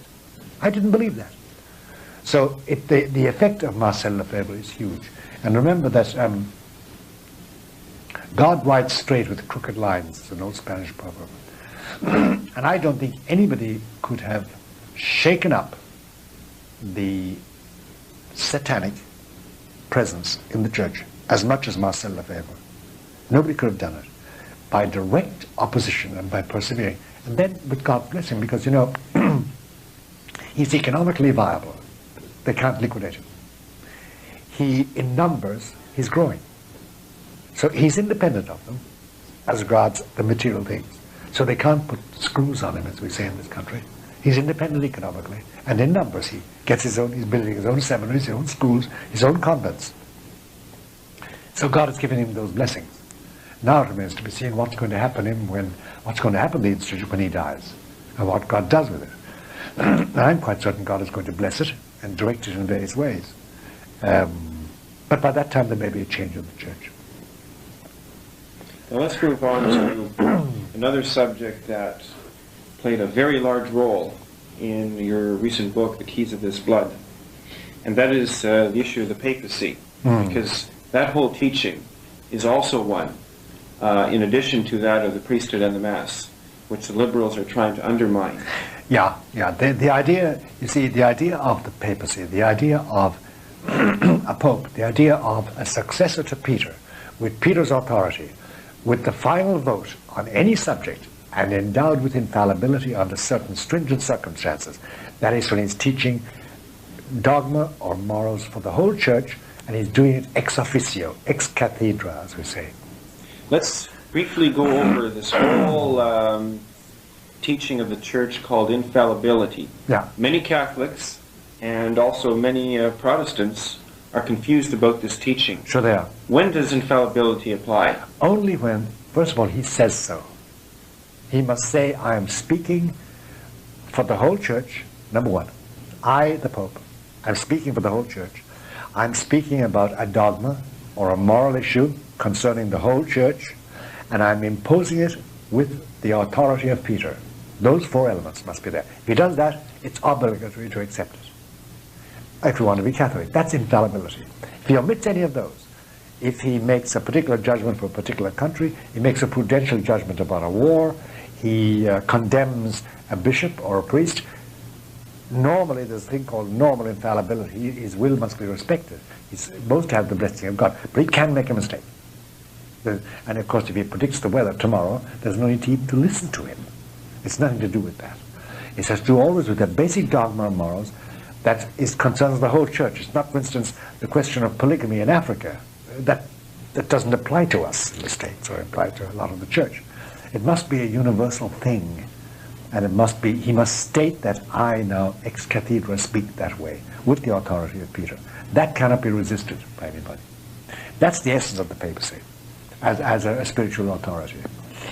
Could you give an example of where this power of infallibility was used? Yeah, and in 1954, when the Pius XII decreed that Our Lady had been assumed body and soul into heaven at the end of her mortal life. He didn't say she died. He didn't say she was taken alive. He just said at the end of her mortal life on this earth, she was assumed body and soul into heaven. That's purely and simply an exercise of infallibility. He said, we ex authoritate Petri, from the authority of Peter, apostoli, there, the apostle, define and declare that Our Lady at the end of her mortal life was assumed body and soul into heaven. After that, the whole question was closed. It is a dogma. Now, a lot of mud and obloquy has been thrown on that since, and I know bishops don't believe that. They say, well, he was just, Pastor was very devoted to Our Lady, and he had a lot of Marian worshippers and idolaters around him that persuaded him to do this. This is it's the un-Catholic mind is talking. Another one would have been the decree of infallibility of the Pope issued by the Council, the First Vatican Council, where it declared that the Pope was infallible and was independent of any council or any bishop. And that whereas all the bishops owed him allegiance, he owed allegiance to nobody. He needn't do what anybody says. They have to do what he says. They have to agree with what he says. Now, the infallibility of the Pope, though, that's his extraordinary infallibility. His ordinary infallibility, infallibilitas ordinaria, as they call it in theology, that extends to normal things. If the Pope says masturbation is wrong, he's exercising infallibility. If he says that in vitro fertilization is wrong, it's his normal infallibility, unless he says it's extraordinary, unless he says this is for the whole Church, which he normally doesn't do. He simply decrees. If he says don't have altar girls, that's his infallible indication, what you should do then. If you violate that, you violate his infallibility, his ordinary infallibility. He has a normal infallibility guaranteed him in the normal trend of his duties, in other words, unless it's egregiously wrong. You know, if he says that the Gulf War is a very good war because it's going to assure the flow of oil or something, which no Pope would do. But I mean, take an example like that. Then you could say, well, hold on a moment. So it's a very definite thing, and he hasn't exercised it an awful lot. When Pope Pius XII excommunicated all members of the Italian Communist Party in 1949, he left the door open for it to be reinterpreted. He didn't make it an infallible statement. He said it was his will and his opinion and judgment. So he didn't make it infallible. Now let's take a look at how the liberals are trying to undermine the Church's teaching on the papacy. Well, the way they're trying to undermine it is very intelligent. It's very intelligent. They don't attack the Pope directly.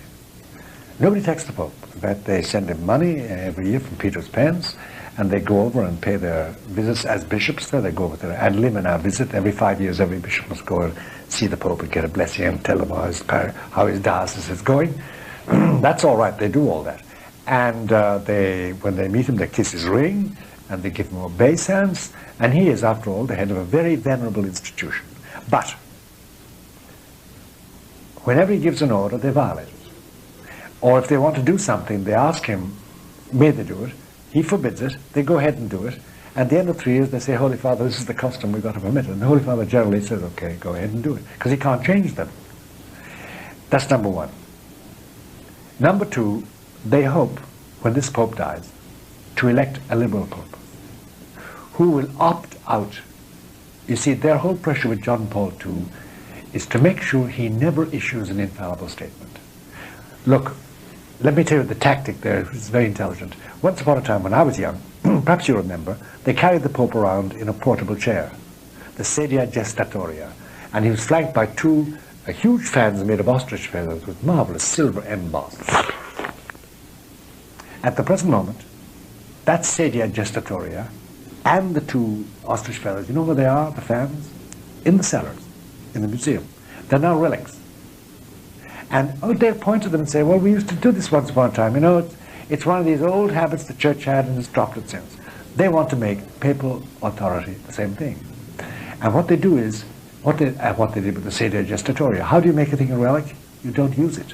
You put it in storage. You allow it to fall into desuetude, into obsolescence.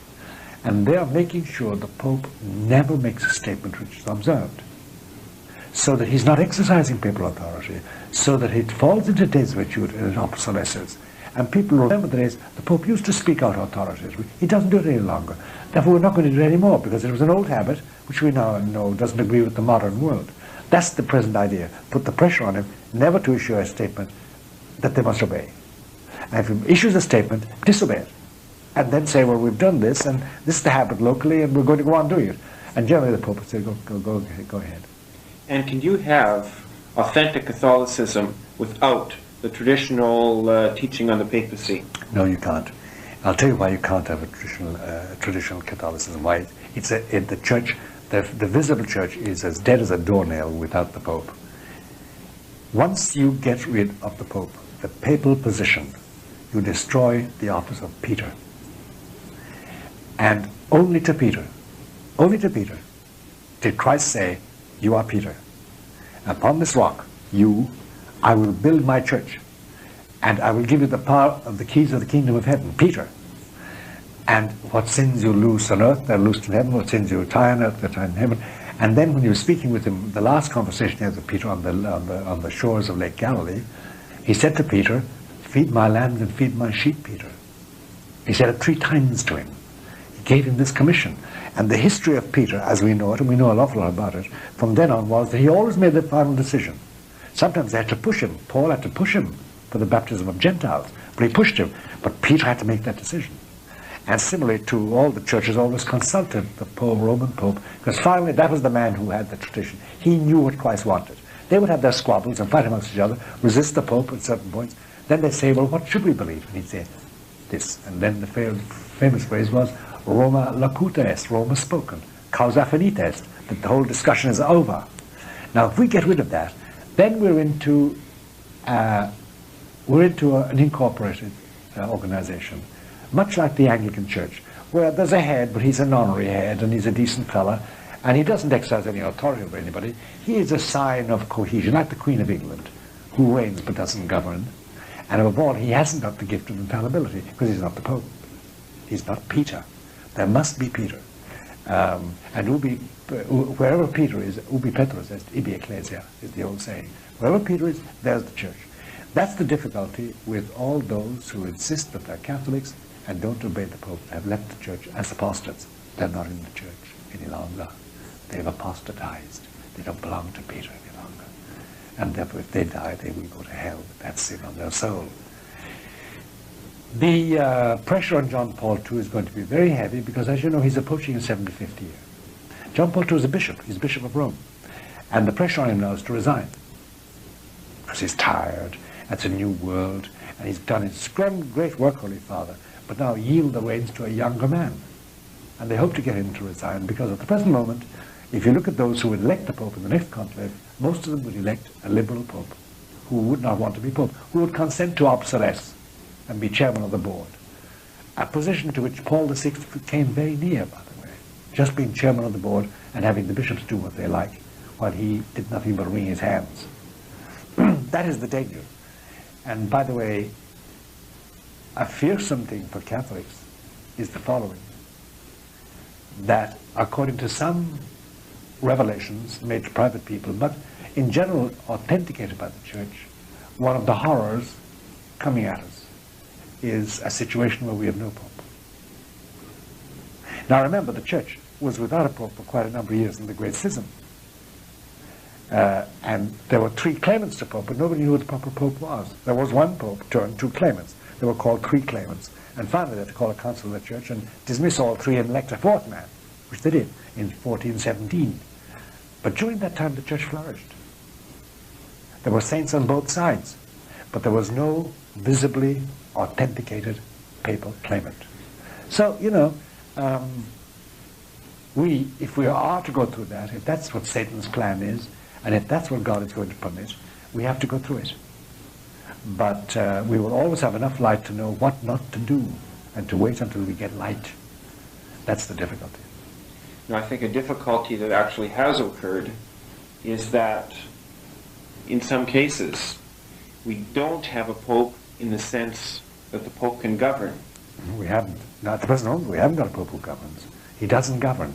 He doesn't govern. Now, have the popes, since the Second Vatican Council, partly brought that situation on themselves? Oh yes, they have. Except John Paul I. He was only 34 days pope. He hadn't got a chance. He died. He was found dead in bed anyway.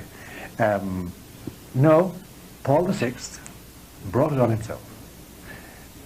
By the way, it was also brought on by John the 23rd. John the 23rd opened the breach, because he has a famous passage in his opening statement to the Council on October 11, 1962. The Church, up to this, has used sanctions. But the Church is a good mother. And now it believes that it is sufficient to explain the truth to somebody for him to accept it. Out the window went all sanctions, canonical penances, and punishments for heresy. Nobody's ever condemned for heresy ever again.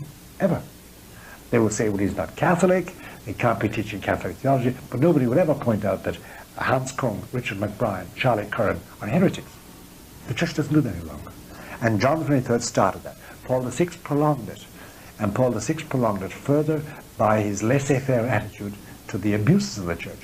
I remember when somebody went to Paul VI in 1965 and said, Holy Father, we'd like to see the form of the new Mass that Annibale Bugnini has suggested. He said, but there are 18 new canons already in France. They're already going crazy.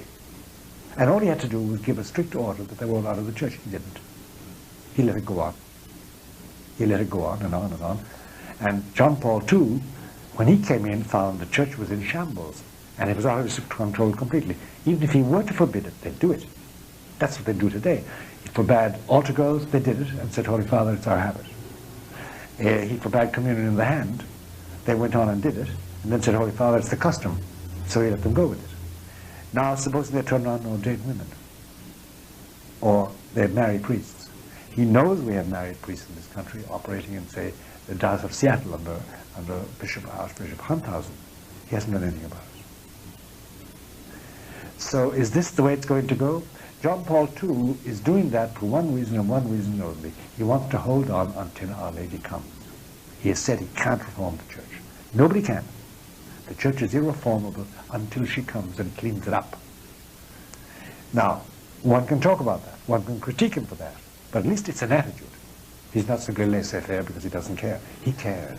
He cares. He cares very deeply. But he's made up his mind that he can do something by holding some unity together until Our Lady comes and clears the whole situation up. It's a choice. Many of us disagree with it. Many of us feel distressed. The abuses continue. The Mass continues to deteriorate. Parishes continue to disappear. Bishops, heretical bishops and pagan bishops are beginning to multiply, and nuns are disappearing, and catechism is no longer being taught, and disobedience is flaunted as daring and as initiative and creative interest. He does nothing about all that. He could, but he won't. He's made a choice that way, and he is our Pope. That doesn't mean you've got to support it. It means you have to wait and wait and wait, and not disown him, because if we have no Pope party, we're orphans. Where do we go? Where's our home? We haven't got any home. So we're stuck with John Paul II. And by the way, he's not a bad thing to be stuck with, but it is very distressing. Now suppose that you and I don't agree with some of the things that John the 23rd or Paul VI or the present Pope John Paul II is doing. Many Catholics feel that he should be taking a stronger stand to crack down on the abuses in the Church. That's right. Is it possible for a Catholic to disagree or even rebuke a Pope on this matter and still remain A loyal Catholic. a loyal Catholic? Oh yes, oh yes. You see, the one thing you cannot do is refuse the authority of the Pope. Say you're no longer Pope. Just tell the Pope, I don't know, you're no longer Pope. You have no authority because you disagree with me. And I have the true faith. Many people have said that to popes and to this Pope. You cannot, secondly, you cannot show him disrespect.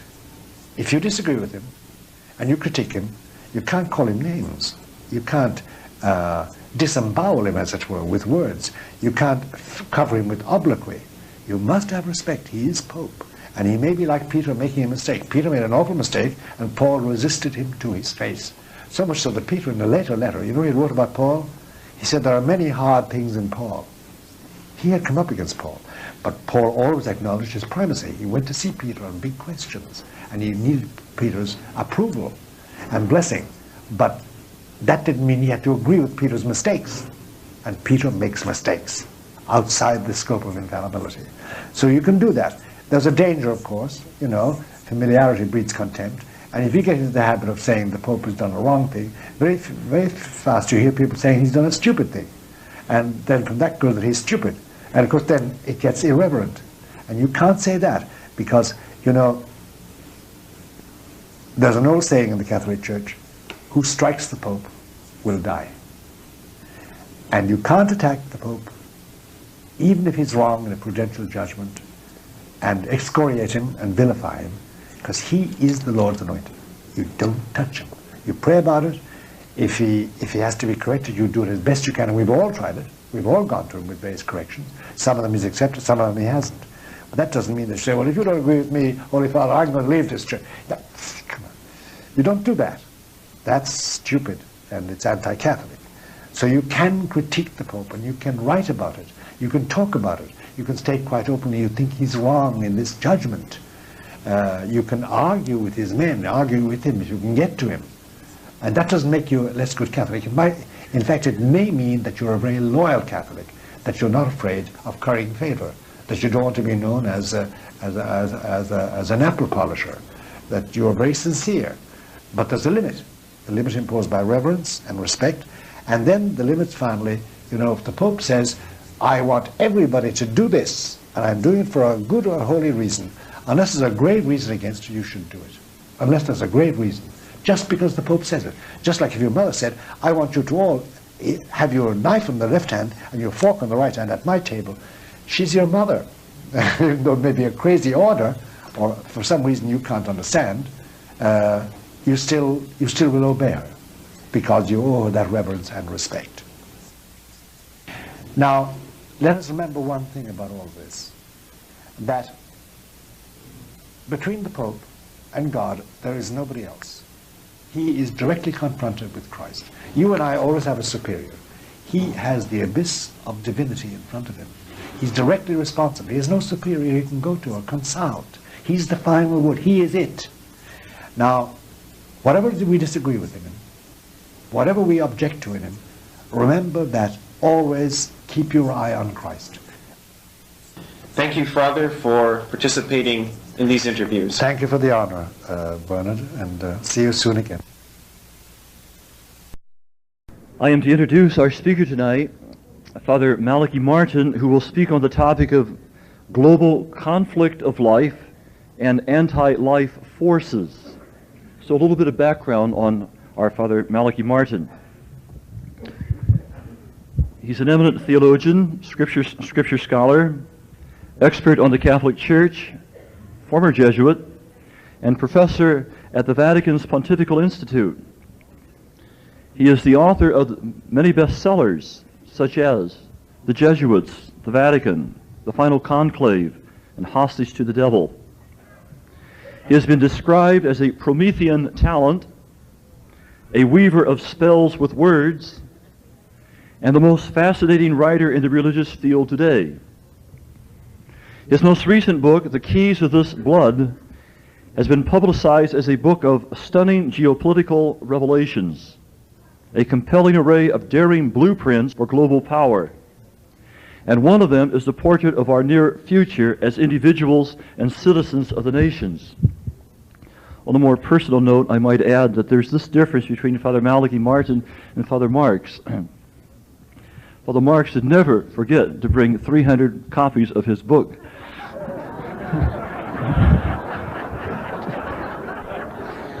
And sign them gratuitously after something like this. But I understand that Father Fiore will take orders. Please welcome Father Malachi Martin.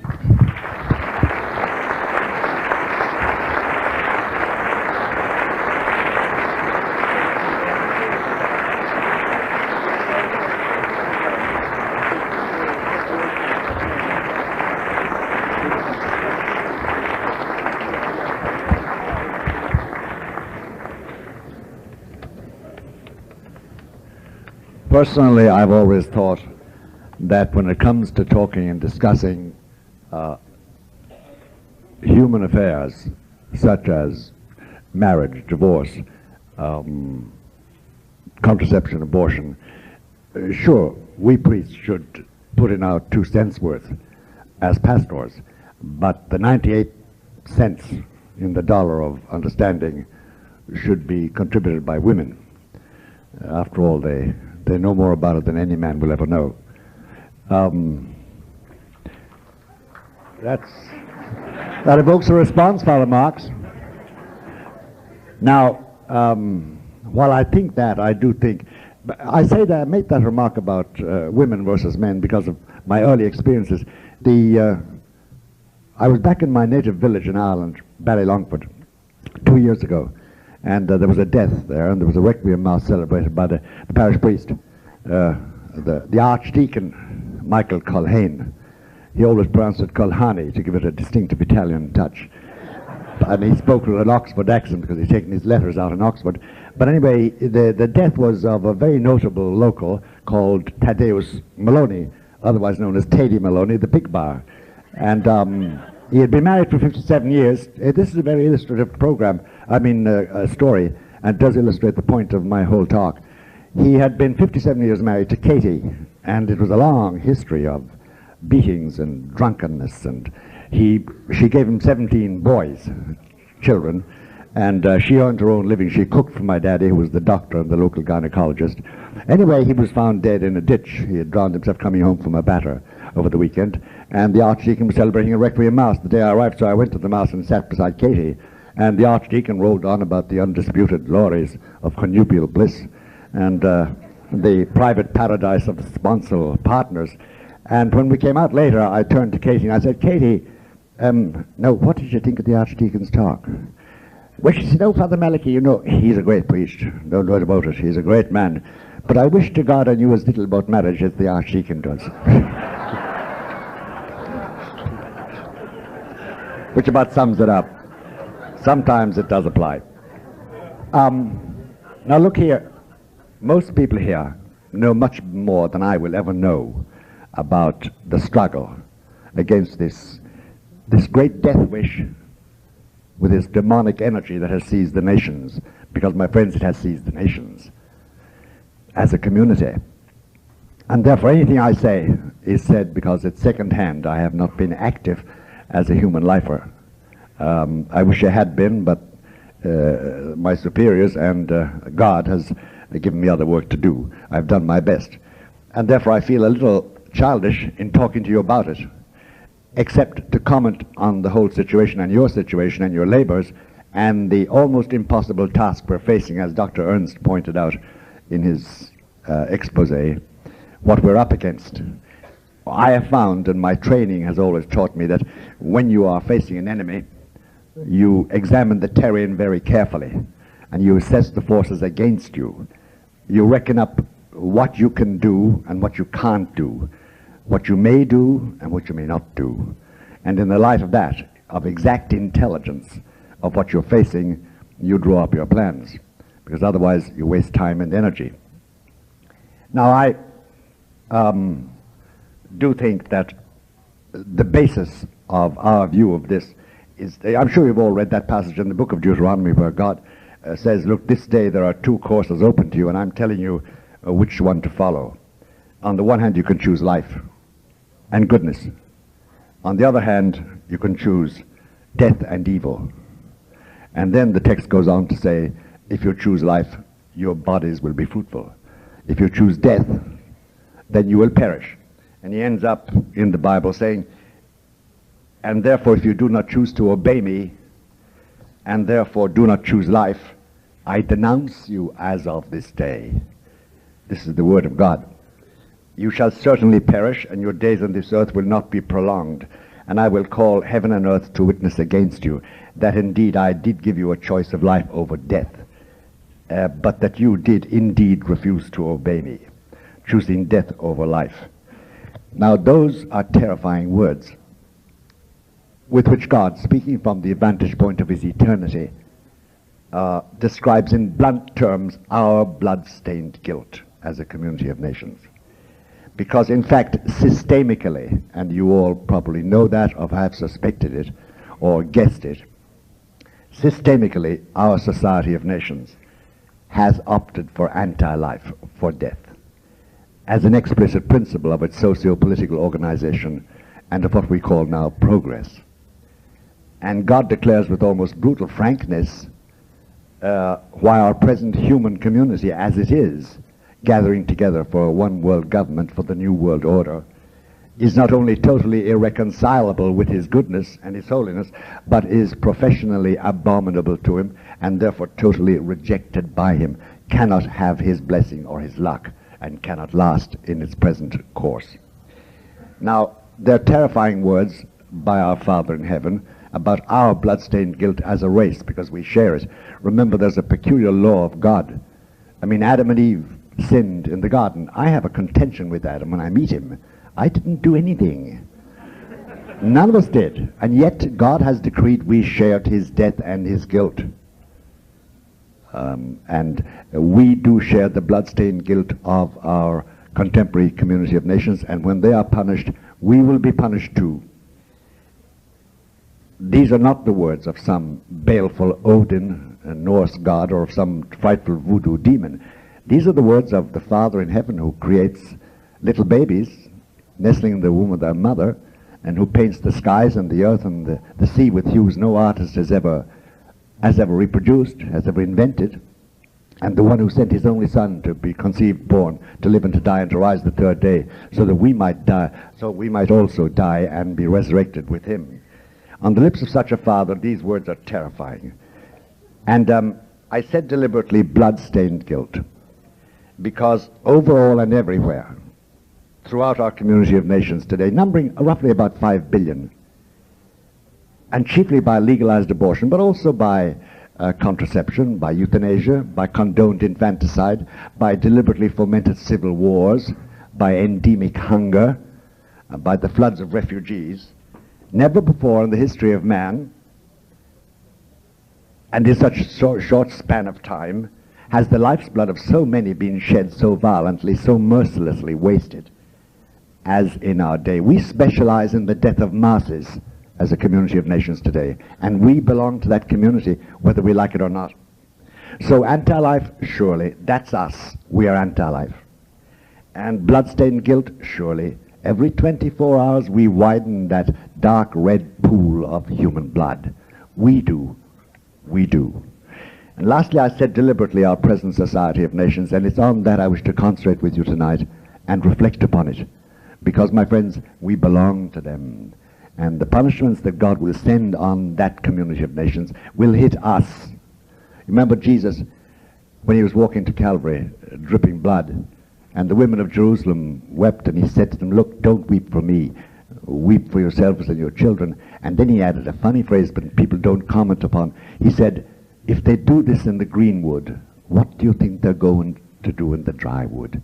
If you ever have tried to kindle fires in the country with wood running with sap, you can't do it. You pick up some twigs that are dry. My friends, we're both the green wood and the dry. And if they did that to my Lord Jesus, what do you think they're going to do to us? Both green wood and the dry. Now, the pathos and the tragedy of our position, And by the way, I'm not a lugubrious character or very sad or a pessimist, so these things I'm laying out to you I thought I should do because we've been talking for these 3 days intensely about details. And I want you to see the wood for the trees, having gone through all the details. The pathos and the tragedy of our situation is only heightened by our own apparent helplessness.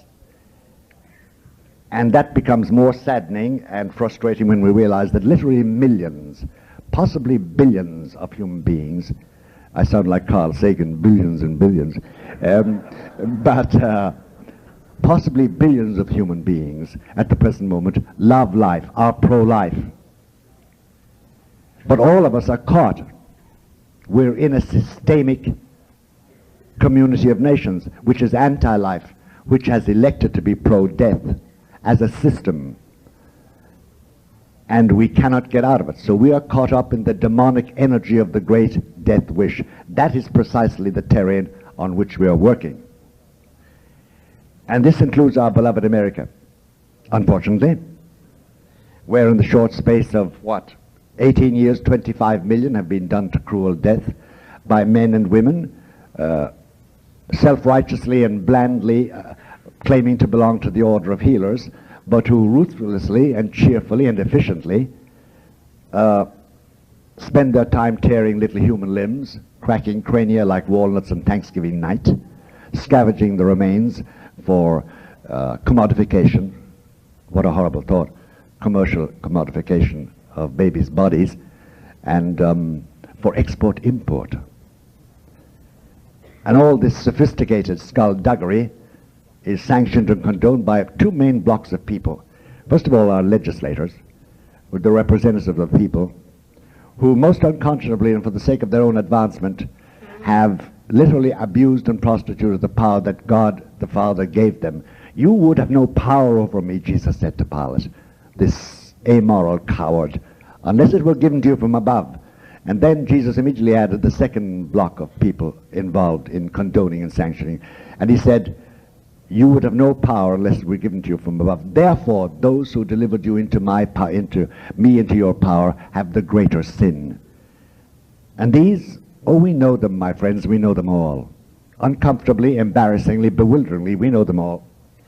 It's a seemingly endless list of cultured, established, educated people. You know, our supremely wise men, our academicians, our sociologists, the leaders in both great major political parties, the party hacks and the ward healers, and the numerous gaggle of social commentators and trendsetters.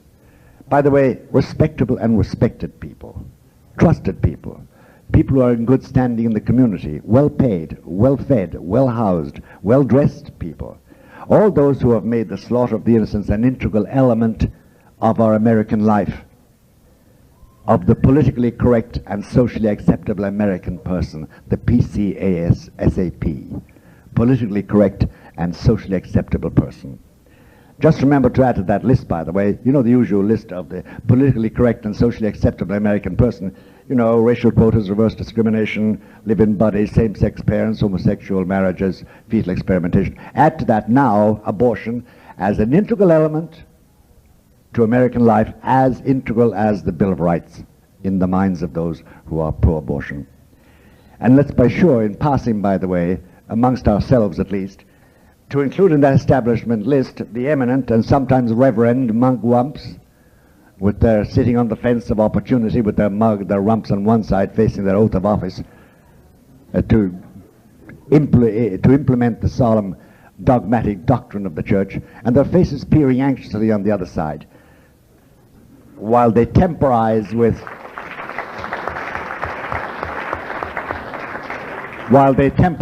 anodyne nothings and dialogue amicably and counsel patience wisely, because they will not keep their solemn oath for fear they might be called bigots and fanatics, for fear they might not be invited to the dinner salons of the great and take their place at the green top tables of power.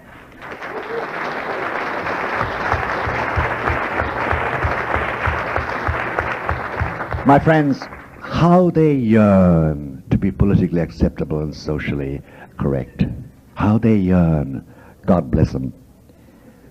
To all of them from the immunity of God's eternity, the greatest innocent, Jesus, and all the slaughtered innocents say in unison, you made this lethal legislation possible. What a terrible accusation. You made our murder legal. You continue to make this abomination viable. The greater sin is yours. You are the authors of this abomination. You are collaborators and cooperators in the great death wish. They won't hear it until eternity. But imagine being swamped in front of the throne of Jesus at your particular judgment by oceans of babies claiming you killed us. You made it legal. God help them. And please, let me ask you en passant not to assume, because sometimes we do blithely assume, that this great death wish aims at the death of the body, of millions of bodies. That too. But its purpose, in its authors, and its chief author, that liar and murderer from the beginning that Jesus contemned so much, Lucifer, the purpose is to ensure the death in the soul of mankind. The specific aim and ultimate, the specific and ultimate aim of all death dealing, including abortion and euthanasia and contraception, the abortifacients, the specific aim is to eliminate the Holy Trinity from our midst in the family of man by making fatherhood and motherhood just alternative lifestyles, by trivializing that God-founded troika of husband, wife, and child into just one more socially adjustable arrangement, by reducing sonhood to penis possession and daughterhood to vaginal freedom and married love to pleasurable mating habits, by in total effect thus eliminating the prototypes that God set up, the fatherhood of God in heaven, the sonhood of Jesus, the motherhood and the daughterhood of Mary, and the godliness of the Holy Family in Nazareth. That is the aim, not just the killing of bodies. And with that comes the death of the supernatural life of God in our midst. You know, I am come that you may have life and have it may abundantly, but you will not come to me that you may have life. One of Jesus' last pleas in John's Gospel. This is the real abomination. Now quickly add to America's abomination in this matter toll, add Europe's toll of the abomination, Soviet Union's toll of the abomination, China's toll of the abomination, India's toll of the abomination, Asia's and Africa's toll of the abomination, Australia's toll. What do you arrive at as a ballpark figure? I don't know. 500 million? 1 billion? It's not the number of zeros in those dreadful statistics that defy our minds. It's not that. It's much more the horrible fact, that the facts that paralyze our imaginations. And for the sake of our sanity, we cannot allow ourselves watch it, look at it, consider it. We ourselves can't. We can't see the crushed crania and the skewered limbs and the twisted entrails. We shove it all behind what the psychologists call the censor bond, this automatic closeout method by which we can shove away a dreadful scene we've seen. It emerges in our nightmares, but in normal life we're free of it.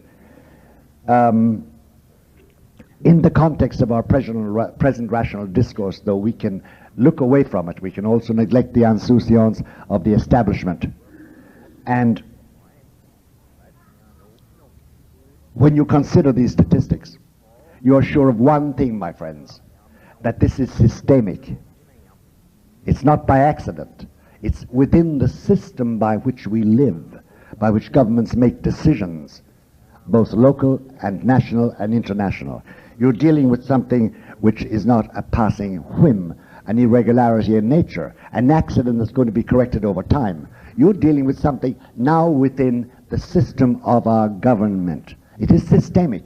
And you and I, we're born, we live, and die within that system. We're caught in it. I want to examine the system with you slightly. And if you know, all Irishmen, traditionally, since St. Patrick came to Ireland, suffer from mental diarrhea.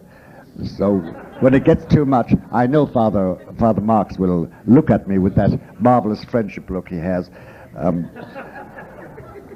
You know, if you get up in the morning, I want to study our present system by which we're living and what we're facing, especially the younger people, not us poor whiteheads perhaps. If you get up in the morning and head out the door to work, and you find the front gate is gone, and your mailbox is gone, and the lamppost you used to walk by is gone. You say, well, who's taken away my front gate? Where's the mailbox? And where's the lamppost gone anyway? In other words, we are used to small things. We are creatures of localized habits. And we see it immediately. The moment anything is changed, where are my cufflinks? Where's that lamppost? What did they do with the mailbox?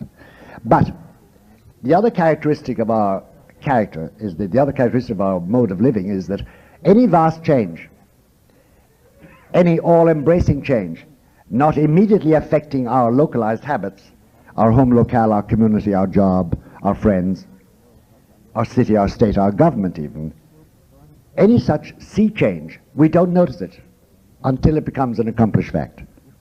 And then we say, oh, that's what it is.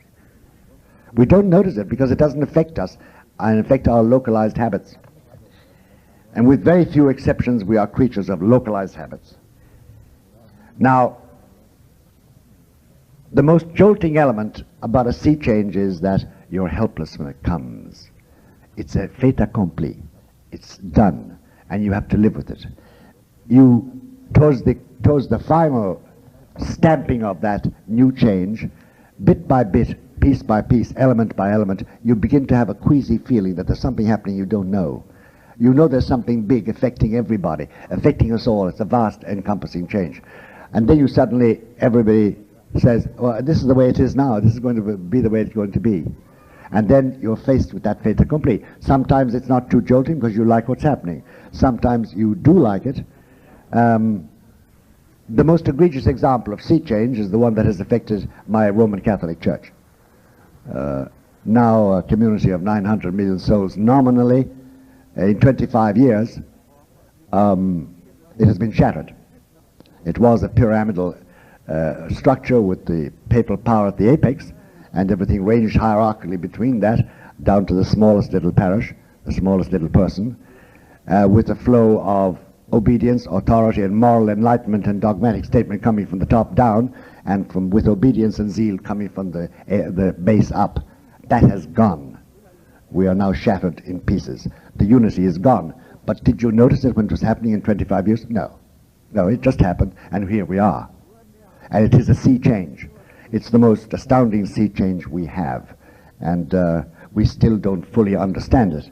All we know is that that which gave us a Catholic community nationwide is gone. We now live in a completely different system. But about that perhaps later. It is a sea change.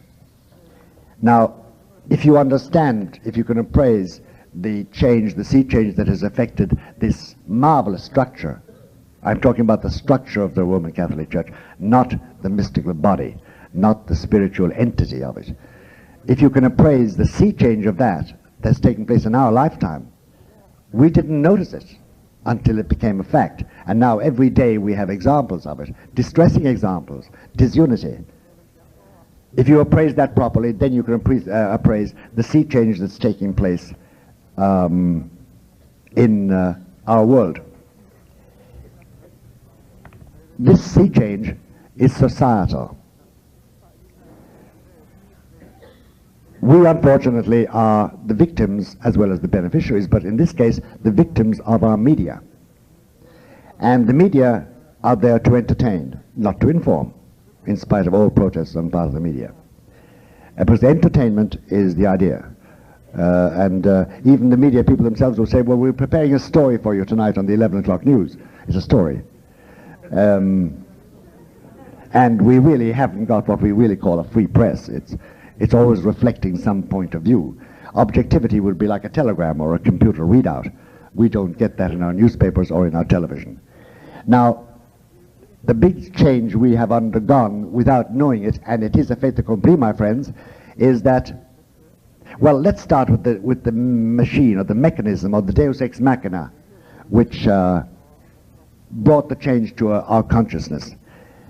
He was and is a he's now 60-year-old ethnic Russian with a stain on his forehead, which the more religious among us took as the mark of Cain the moment we saw it, and dermatologists hastened to explain was the typical port wine stain of a vascular birthmark. Mikhail Sergeyevich Gorbachev, who suddenly appeared. He had no political solutions. He had no financial solutions. He wanted to be financed. He didn't break up his armies, but he suddenly appeared in the West and touched us, and we will never be the same again. There was a magic there, a vast magic. And the magic touched everybody. Even Maggie Thatcher met this man and said, I sat down with this extraordinary man, and I assure you that every molecule of my body was affected by him. Maggie Thatcher. Gee, that's power. With the Iron Lady. And then we had Gorby throughout the world, pressing the flesh in Washington and Bonn, walking with the creased trousers, and Raisa, the Queen of Chic in San Francisco's golden sunlight, having tea with the Queen in Windsor at 4 o'clock, chatting with the Pope. And everybody's saying, oh gee, this is great. The bear is not a grizzly bear at all. It's a little teddy bear with dirty diapers, and it's hungry. It needs us. It needs us. It needs us. And but it went for more than that, my friends. It went for more than that, and this is where the fait accompli, the sea change, suddenly has dawned slowly on people. It is a matter of public record, and in the words of President George Herbert Walker Bush, Mikhail Sergeyevich Gorbachev, François Mitterrand, he's so French, François, of France, Chancellor Kohl of Germany, Mikhail Gorbachev of Russia, Taifu of Japan, that their aim is to create a new structure for the world. And Mr. Baker, James the Faithful, has outlined this in words, which we read look it up in the papers. It's three concentric circles. The first circle is the Western European community, which is on its way now that Maggie has departed. The second concentric circle is formed, and this is the big sea change, by the union of the Western Economic Community and the new Federation of Soviet States. And the third circle, concentric with the other two, is to run from Vladivostok on the China Sea, across the Russian heartland, across Eastern Europe, across Western Europe, across the Atlantic, and reaching as far as the beaches of California. That is the new economic union, which will be set up. In the meanwhile, the organs are already set up, the International Monetary Fund, the World Bank, the GATT, which is not the name of a cat, by the way, it's the General Agreement on Trades and Tariffs, which will create an omni-nation closed system of export-import, which we must join or die. All nations must trade today or die, will be established by the end of April or the end of September, but it's coming. And this has, the crowning part of this was that Mr. Bush, whom I respect an awful lot, of course, and Mikhail Sergeyevich, to whom I give the respect due to him, whatever that is, and the others, and François Mitterrand and Kohl, they have now declared the USA a European power. And there is a thing called the Council of Security and Cooperation in Europe, the CSC, which you may not know about, but it is assuming the governing functions of this new concentric, tricircle concentric structure. And the chosen president of that CSCE is going to be Mikhail Sergeyevich Gorbachev. This is a matter of public record. Now, if you want to know is this fantasy or reality, just think about the Gulf. You know, we know 6,000 years of history very well. We know it in detail. We know what they ate 6,000 years ago. We know what the women put on as cosmetics. We know an awful lot. Never in that 6,000 years did the whole community of nations make one moral consensus. Never once. Until 1991. Saddam Hussein Tigriti, a butcher and a pig and a killer marched into Kuwait, thinking he had our say-so. He was wrong. And between that and January 16, midnight, all the nations except 3, and they don't matter a hoot, but including Red China and the USSR, agreed that we should stop him and we should fit an army out, a coalition force as they called it. This was a moral consensus. I'm not saying it's morally good or morally bad, but it was a moral consensus. It was the first time in history the community acted with a community of power. And indeed, we did get in, and we did root him out of Kuwait. What's going to happen in the rest, for the rest of it is something else. That was the first moral consensus. There are going to be other moral consensuses by the community, the international community. It is here, and it is being installed. The sea change is taking place. You can follow it very closely if you read between the lines, or read those that write about it who are insiders in it, but it is a fact. Now, the difficulty arises for us in our mission about human life. It's already hitting you in the face. This is being run on the demonic energy of the great death wish. And it's worse than that. It's more ominous than that. You know, in the history of man, the story of man, there are 2 major hinge moments. And you must reflect on them. The first hinge moment was in what is called the Garden of Eden, when this man and this woman, whom I have to meet someday and talk with about what they did to me, made a decision which affected the whole human race. And when the Bible presents them groveling in their guilt, there are 2 other people present besides Adam. You must blame Adam, you know, even though he said the woman gave you to eat. But with typical man grumbling, placing the blame on the little woman. But besides Adam, the author of my misery, there was Lucifer, represented as a serpent, but he was there. Ye shall be as gods. And there was a third person whom God referred to as the woman. And you will lie in wait for her heel. She was there. The second hinge moment was on an ugly knob of hill outside ancient Jerusalem at about 3 o'clock in the afternoon, one Friday, 1957 years ago, as we calculate time, on which a man hung dying, trying to breathe, and ultimately at one given moment his lungs were so full of liquid he could give out one loud breath and he could never draw it back, and he was dead. In a few minutes he was a cadaver. He was dead. It was Jesus. And present at his death there was Lucifer. Christ himself, a week before his death, said, "You are the children of Lucifer, you want to kill me." With that clarity Jesus had. And there was Mary standing by the cross. And the decision Jesus made then affected the whole human race. A second hinge moment. Now, don't you see this as clearly as the nose in my face, or the nose in anybody's face for that matter? Don't you see that we are at a hinge moment? Why?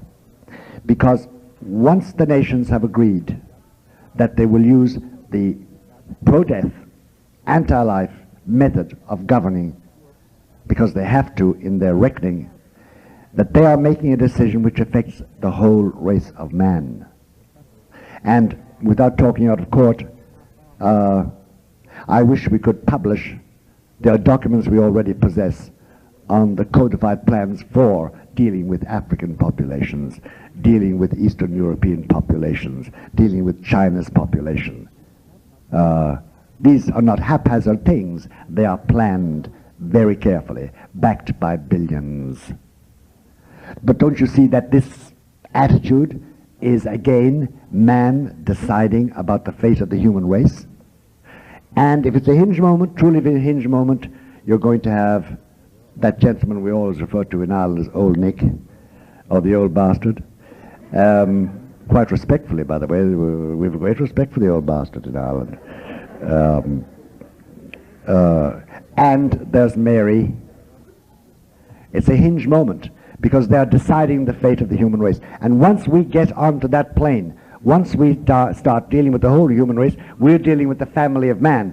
And as the family of man, we're the children of God. And God is directly implicated. It's no longer the French killing the German, or the Irish killing the British, or vice versa, or some colonial empire oppressing blacks, or yellows, or reds, or pinks, or blues.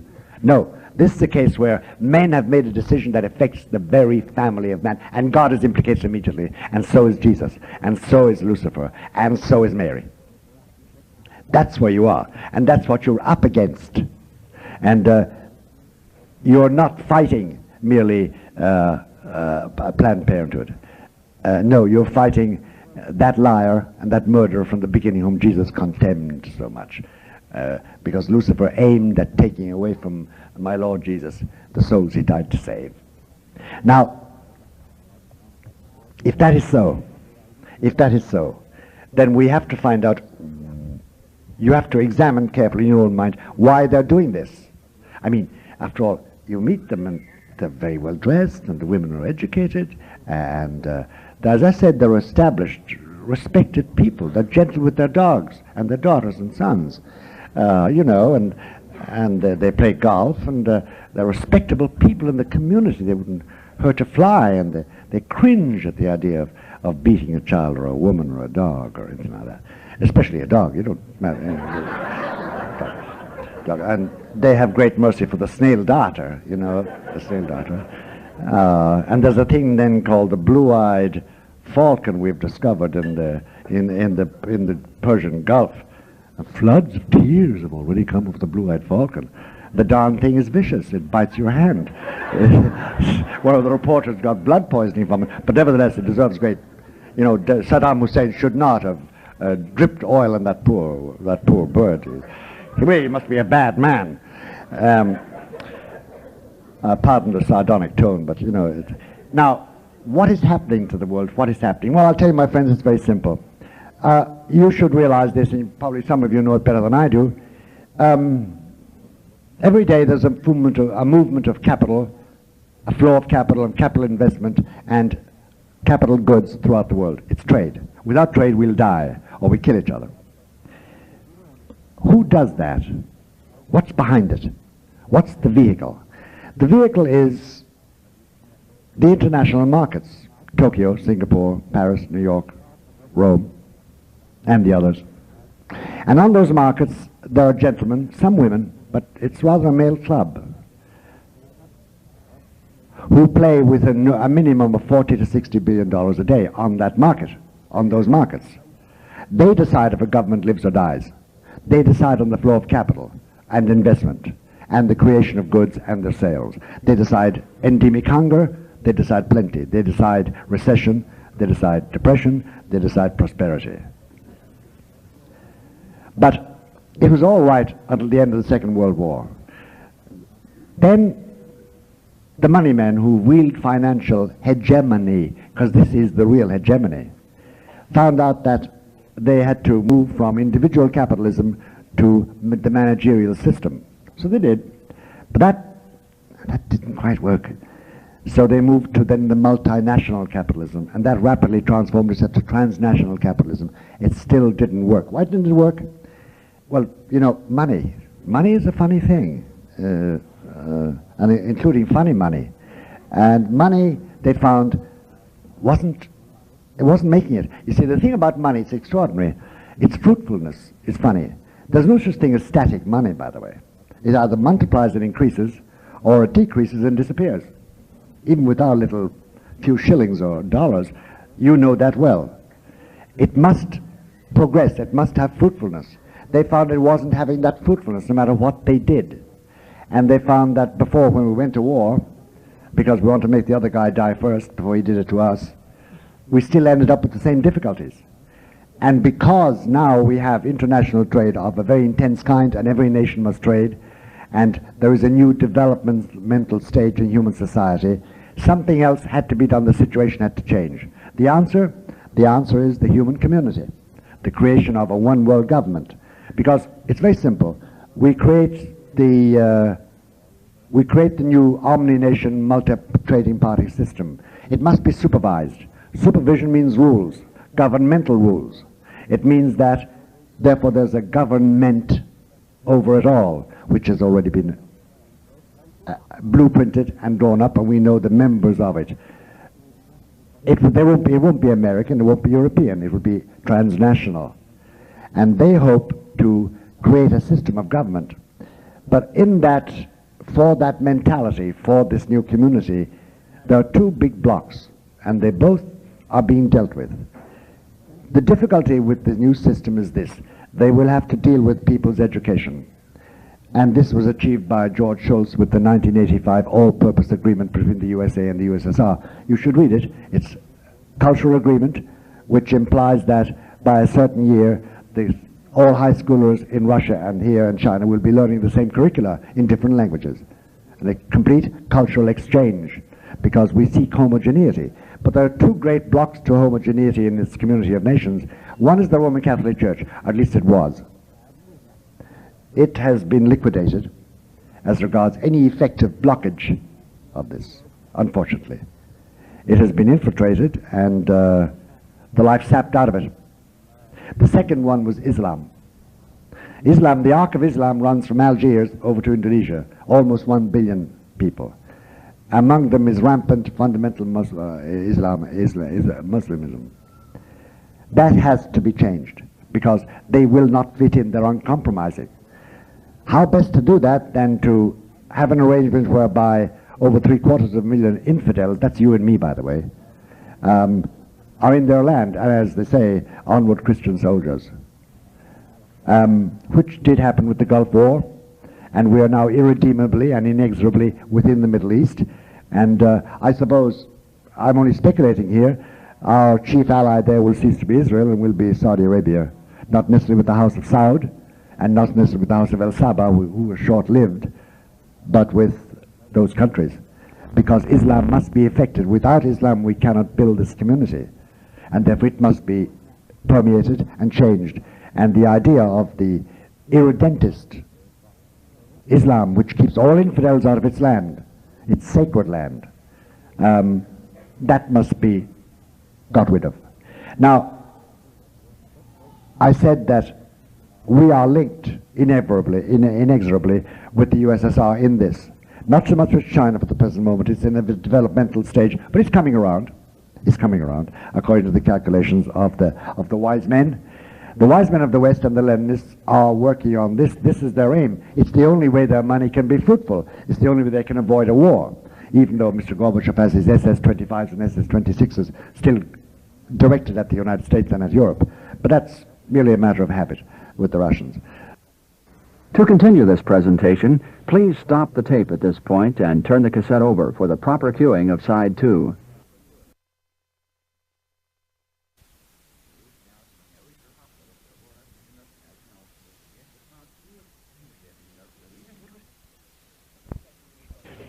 The difficulty is that there's a third contender, there's a third member.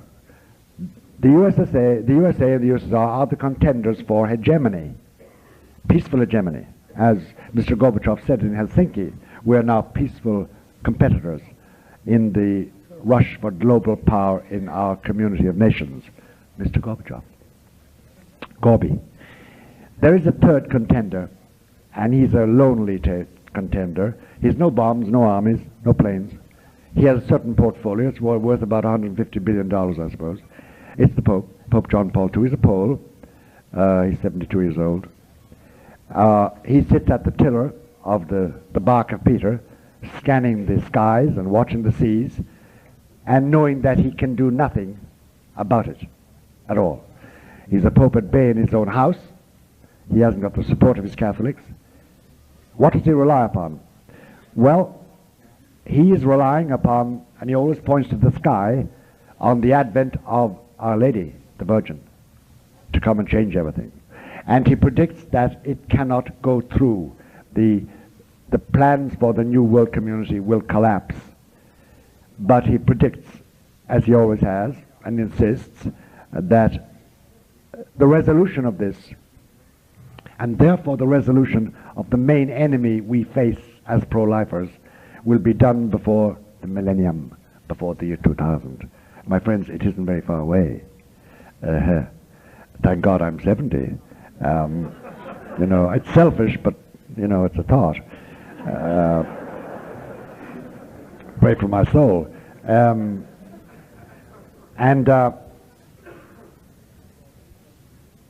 There is going to be definitely a rough period ahead of us.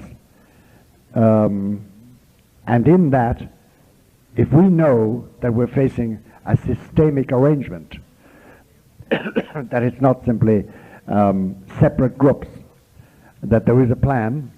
It's not a conspiracy. The people just think like this. And they meet each other, and they intermarry, and they go to the same spas, and they go to bed together, and they eat together, and they play with the same money, and they have the same aims. So they want the same thing, and they want us dead, and they want all pro-life out of the question. They want to have a free hand with the human frame. That is what we're facing, and it's systemic. It's not single units. This is a plan we're up against, and anything we do is known to them, and we have to plan very carefully and find out what we can do and what we can't do. I would be unfair to you if I didn't tell you that if God acts as he has always acted, you know, the Bible says the fathers ate sour grapes and the children's teeth are blunt. There is this God's terrible law. Okay, the father and the mother are both on drugs, and the father's got AIDS. The children suffer. Why didn't God save them? No, they're the children.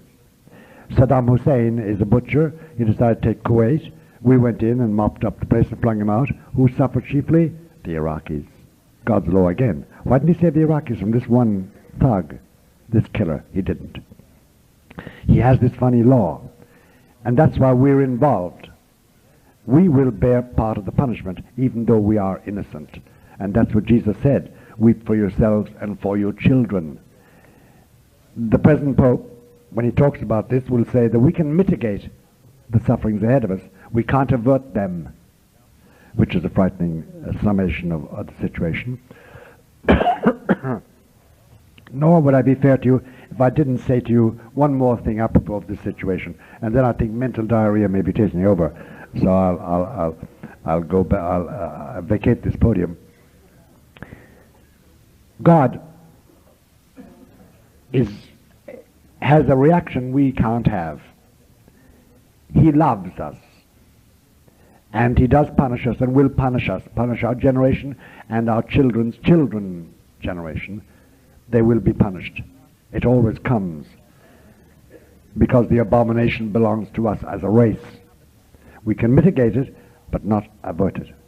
But he does love us, and he is not going to let the human race, nor us, fall into the hands of our enemy, Lucifer. He's not going to give him that victory. Christ will conquer.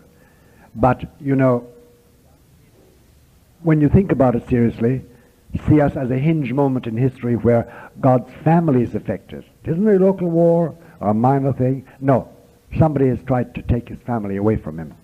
When you think about that, then you realize that there's a father in the family, he's in heaven. There's a son and a brother, and it's Jesus. There's a mother. And if we really want to have a guiding light in all we do, then we have to think of her as the coordinator of this human family, the mother of the living, whether they're in the body or in the spirit. And only, according to says the present Pope, and to anybody I respect who examines human history in its transcendental meaning, only when she, as the Bible says, comes for this age, you know, with the 12 stars crowning her, with the crescent moon beneath her feet, Islam, and with her son in her arms, who will rule the nations with a scepter, only then will we be free, momentarily. Hallelujah. Now, Father Marx, one last remark is this. I had a marvelous thing composed in honor of Father Marx. I think if I read it, he would never even shake hands with me again. He's such a modest man. But my friends, he and I were discussing Wernfield von Straten. He's a marvelous man, whose works Father Marx will tell you about. There are 3 or 4 names today, how impoverished we are, of great men and great women who are the prophets of the time. They're the great people raised up by Jesus. Very few of them, but we have them. I don't think I'm exaggerating, and I will not repeat to you what I've composed in Father Marx's honor as a peroration, as an epilogue to these remarks. But I cannot get away from the feeling that because Marx went global, because he has a global effect, he has entered into this contention for the human family.